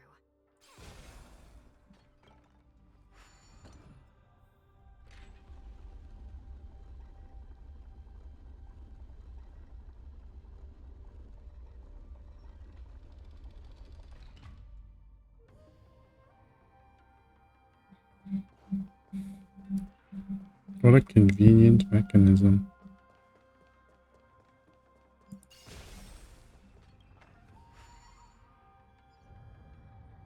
Some spiritfarers occasionally use ingenia from the Artisanship Commission to navigate the treacherous terrain here. Normally, using devices like the shifting screen is strictly forbidden, as they could help prisoners escape. But, given the urgency of the situation, let's just ignore the usual regulations.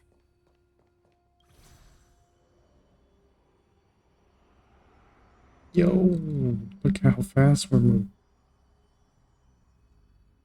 Boom. The whole squad is getting wiped. What the hell? The nether key has been activated. I hope we're not too late. Hang in there, sister. Alright. It's game day, guys.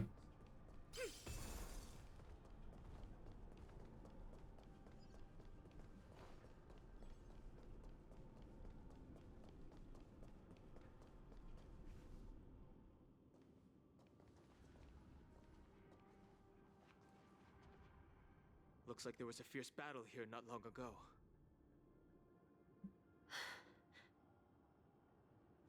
The gate to the prison delve is wide open. Hule has managed to break free. Where are the Yaoqing messengers? And where's my sister? Are they still alive? Let's look around. Maybe we'll find some clues.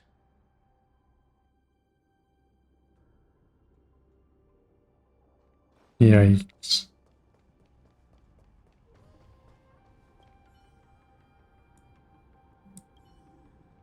Found her.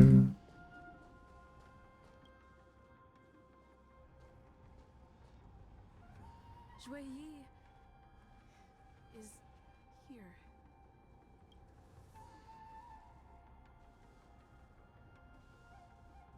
Miss Shui Yi bravely sacrificed herself. My condolences, Miss Hanya. Condolences. Well, That's unnecessary. You misunderstand. Thanks to the Ten Lords' blessing, my sister turned into an Ingenium centuries ago. Dying and returning as just a soul to the Hall of Karma's document office has become a routine for her. While I'm not keen on seeing her throw away her body like it's some replaceable part, but...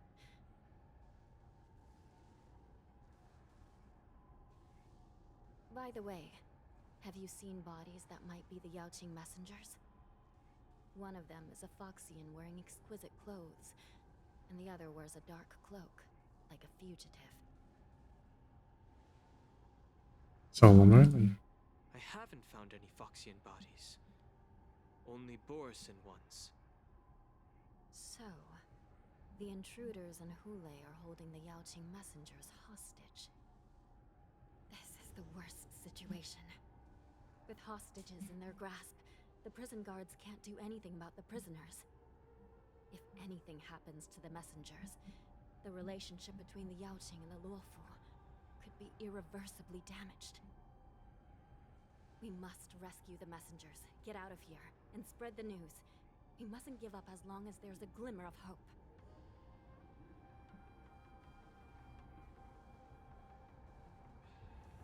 What have you found, Miss Hanya?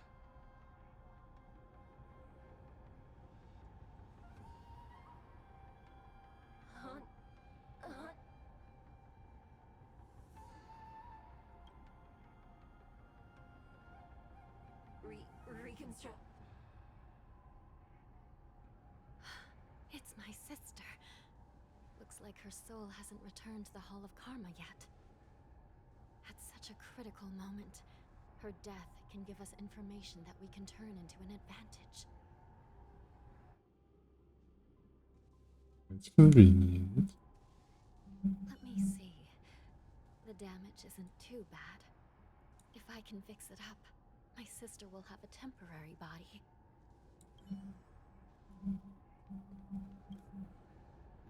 Oh shit, now one of these.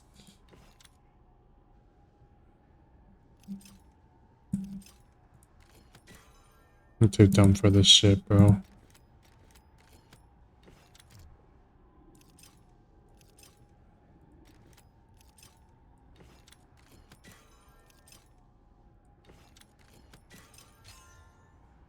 Never mind, I'm him.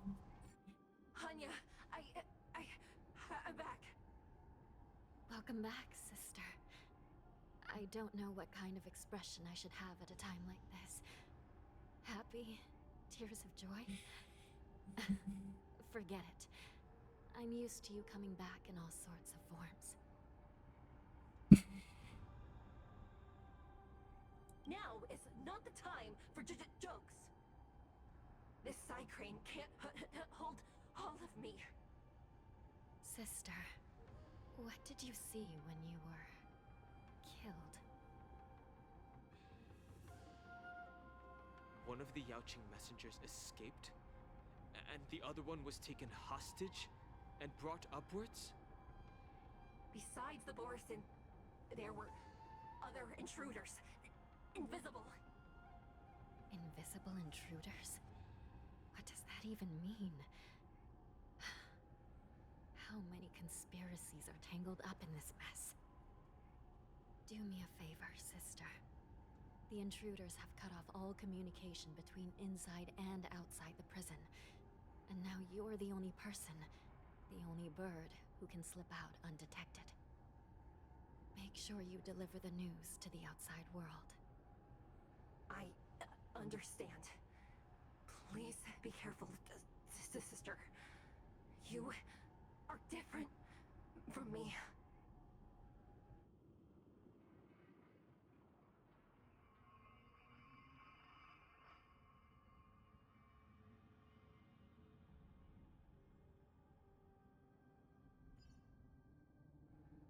Time is running out, Miss Hanya. If we keep delaying, those Borisin will escape from the prison. All right. If we happen to come across that Yaoqing messenger who got away... No. Stopping Hule should probably be our top priority.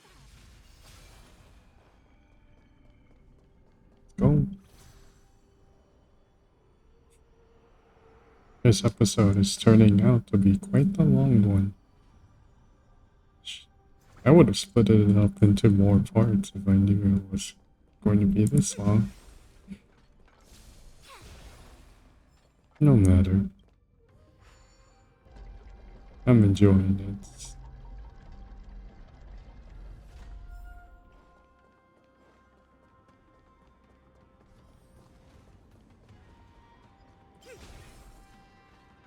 Wait!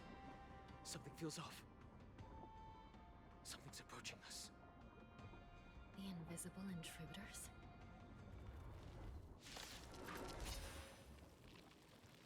Watch your back! These abominations aren't prisoners from this prison.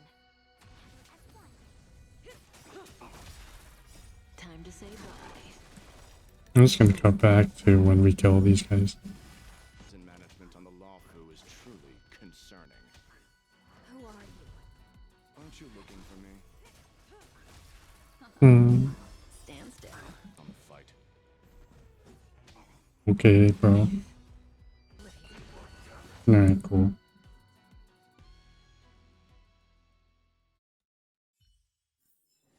All things shift in divination. Make a wish.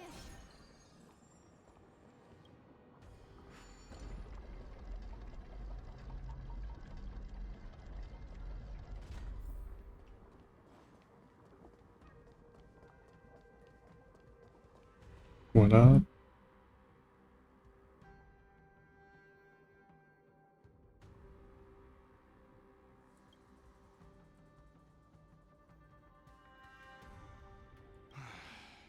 The prison management on the Lawfu is truly concerning. So what if I repeat it? It's the truth after all. The prison management on the Lawfu is truly concerning. At least 2 different groups of intruders infiltrated here. The Wolf Cubs and these Mara-struck soldiers. Their hiding technique, it's pretty similar to the Wind Mantle technique used by the Vidyadhara serving Kailorum Venti on the Yaoqing. What do you think? Well, never mind if you don't have any clues. Now is not the time to exchange assassination techniques. I'm Waza. My friend fell into the clutches of that wolf. I was planning to escape and report back as quickly as possible. But now it seems... The prison on the Lawfu is a real maze, I must admit. Thank you for your help, Mr. Moza. We'll do our best to ensure your friend's safety. No. You can do nothing for him now. And you shouldn't be focusing on his safety at the moment. Your friend is in Hule's clutches and you're just going to leave him behind? Look, I'm the Yaoqing General's guard, not his. I've seen how that giant wolf fights, and there's no way. Trying to save my friend will only get us killed. I don't know how you think, but I won't throw my life away for a lost cause. Listen up. I've been tracking these fugitives, and I know their next move. They're planning to seal off the entire prison to keep the outside world in the dark. The worst-case scenario, we are all killed by that giant wolf, and the shackling prison is sealed off. No one will know about us or about their escape until it's too late. And the best-case scenario...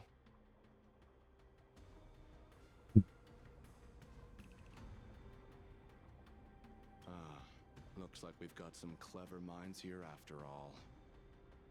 The best case scenario would be we seal the gates and trap the enemy inside with us. We can't let that monstrous wolf escape. Hopefully, someone will eventually notice that something is off and come to help. As for whether we'll still be alive by then, it's not something we should think about. You sure have a way of comforting people, Mr. Moza. As a person of the Yaoqing, I've always searched for something meaningful to give my life to. I have to make it out alive. My companions are waiting for me. As a netherworld dweller, I've already died once.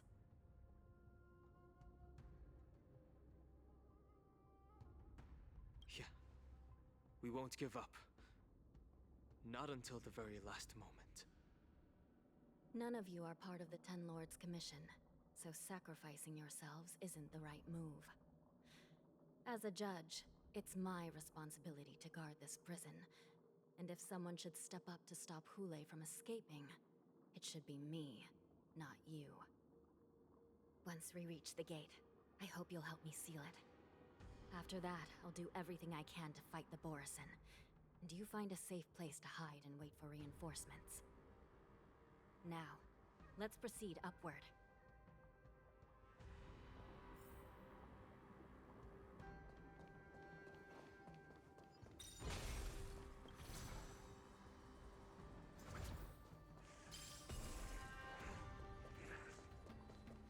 Up in the chest. Ooh. You wish. Close one though.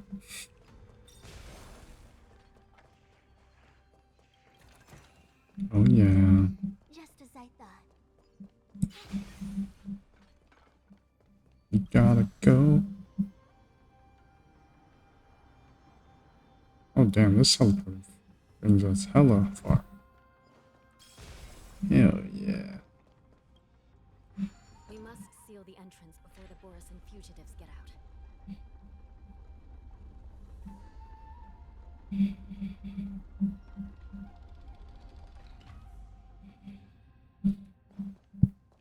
The prison wardens and mechanisms won't be able to hold them for long. Follow me.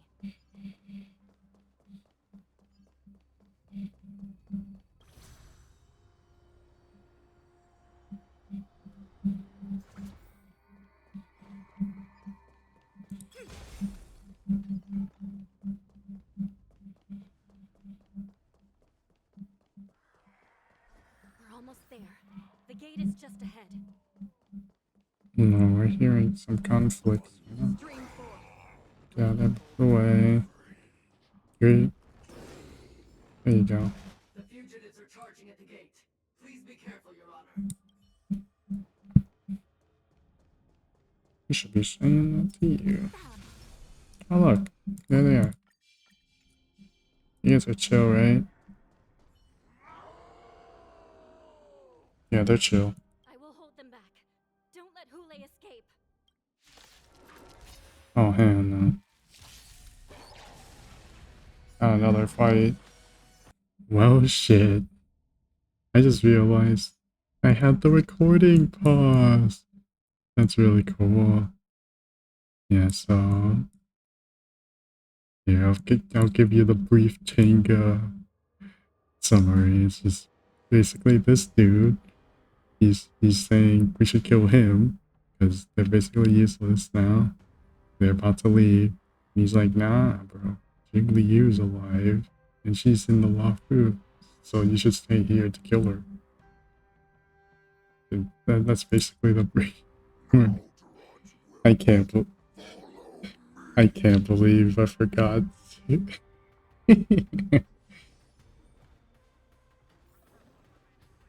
Okay.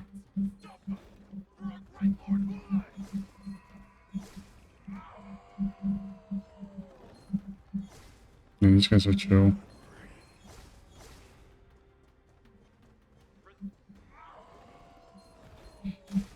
Why did it cancel my sprint, bro? Alright. We killed those guys. Thank goodness.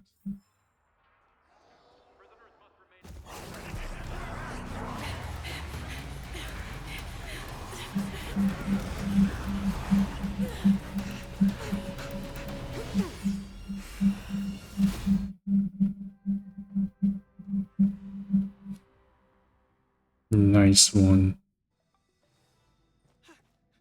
Report! After we lost contact with the shackling prison, we received a message from a Psycrane.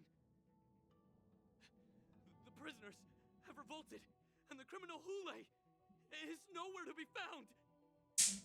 What about the Yaoqing messengers and the Nameless? No news at the moment.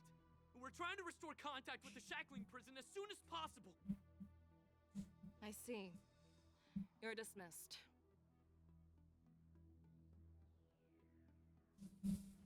General Jing Yuan, General Hua Yan. It's just as we suspected. The rise of the Ambrosial Arbor was not the end of things, but the beginning.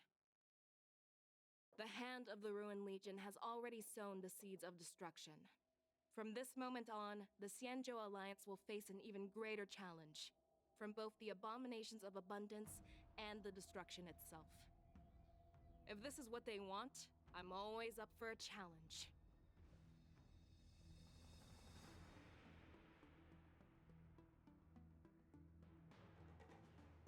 As the Marshal Special Envoy, I'll dispatch the Lawfu Cloud Knights to pursue Hule myself. Looks like the hidden dregs have finally come to the surface.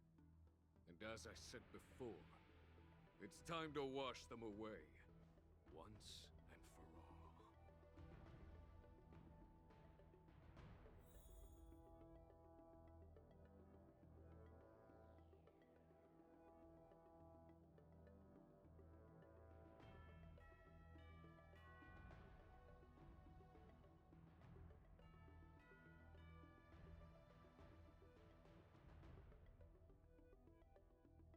Bro barely made it out and we're stuck in the prison.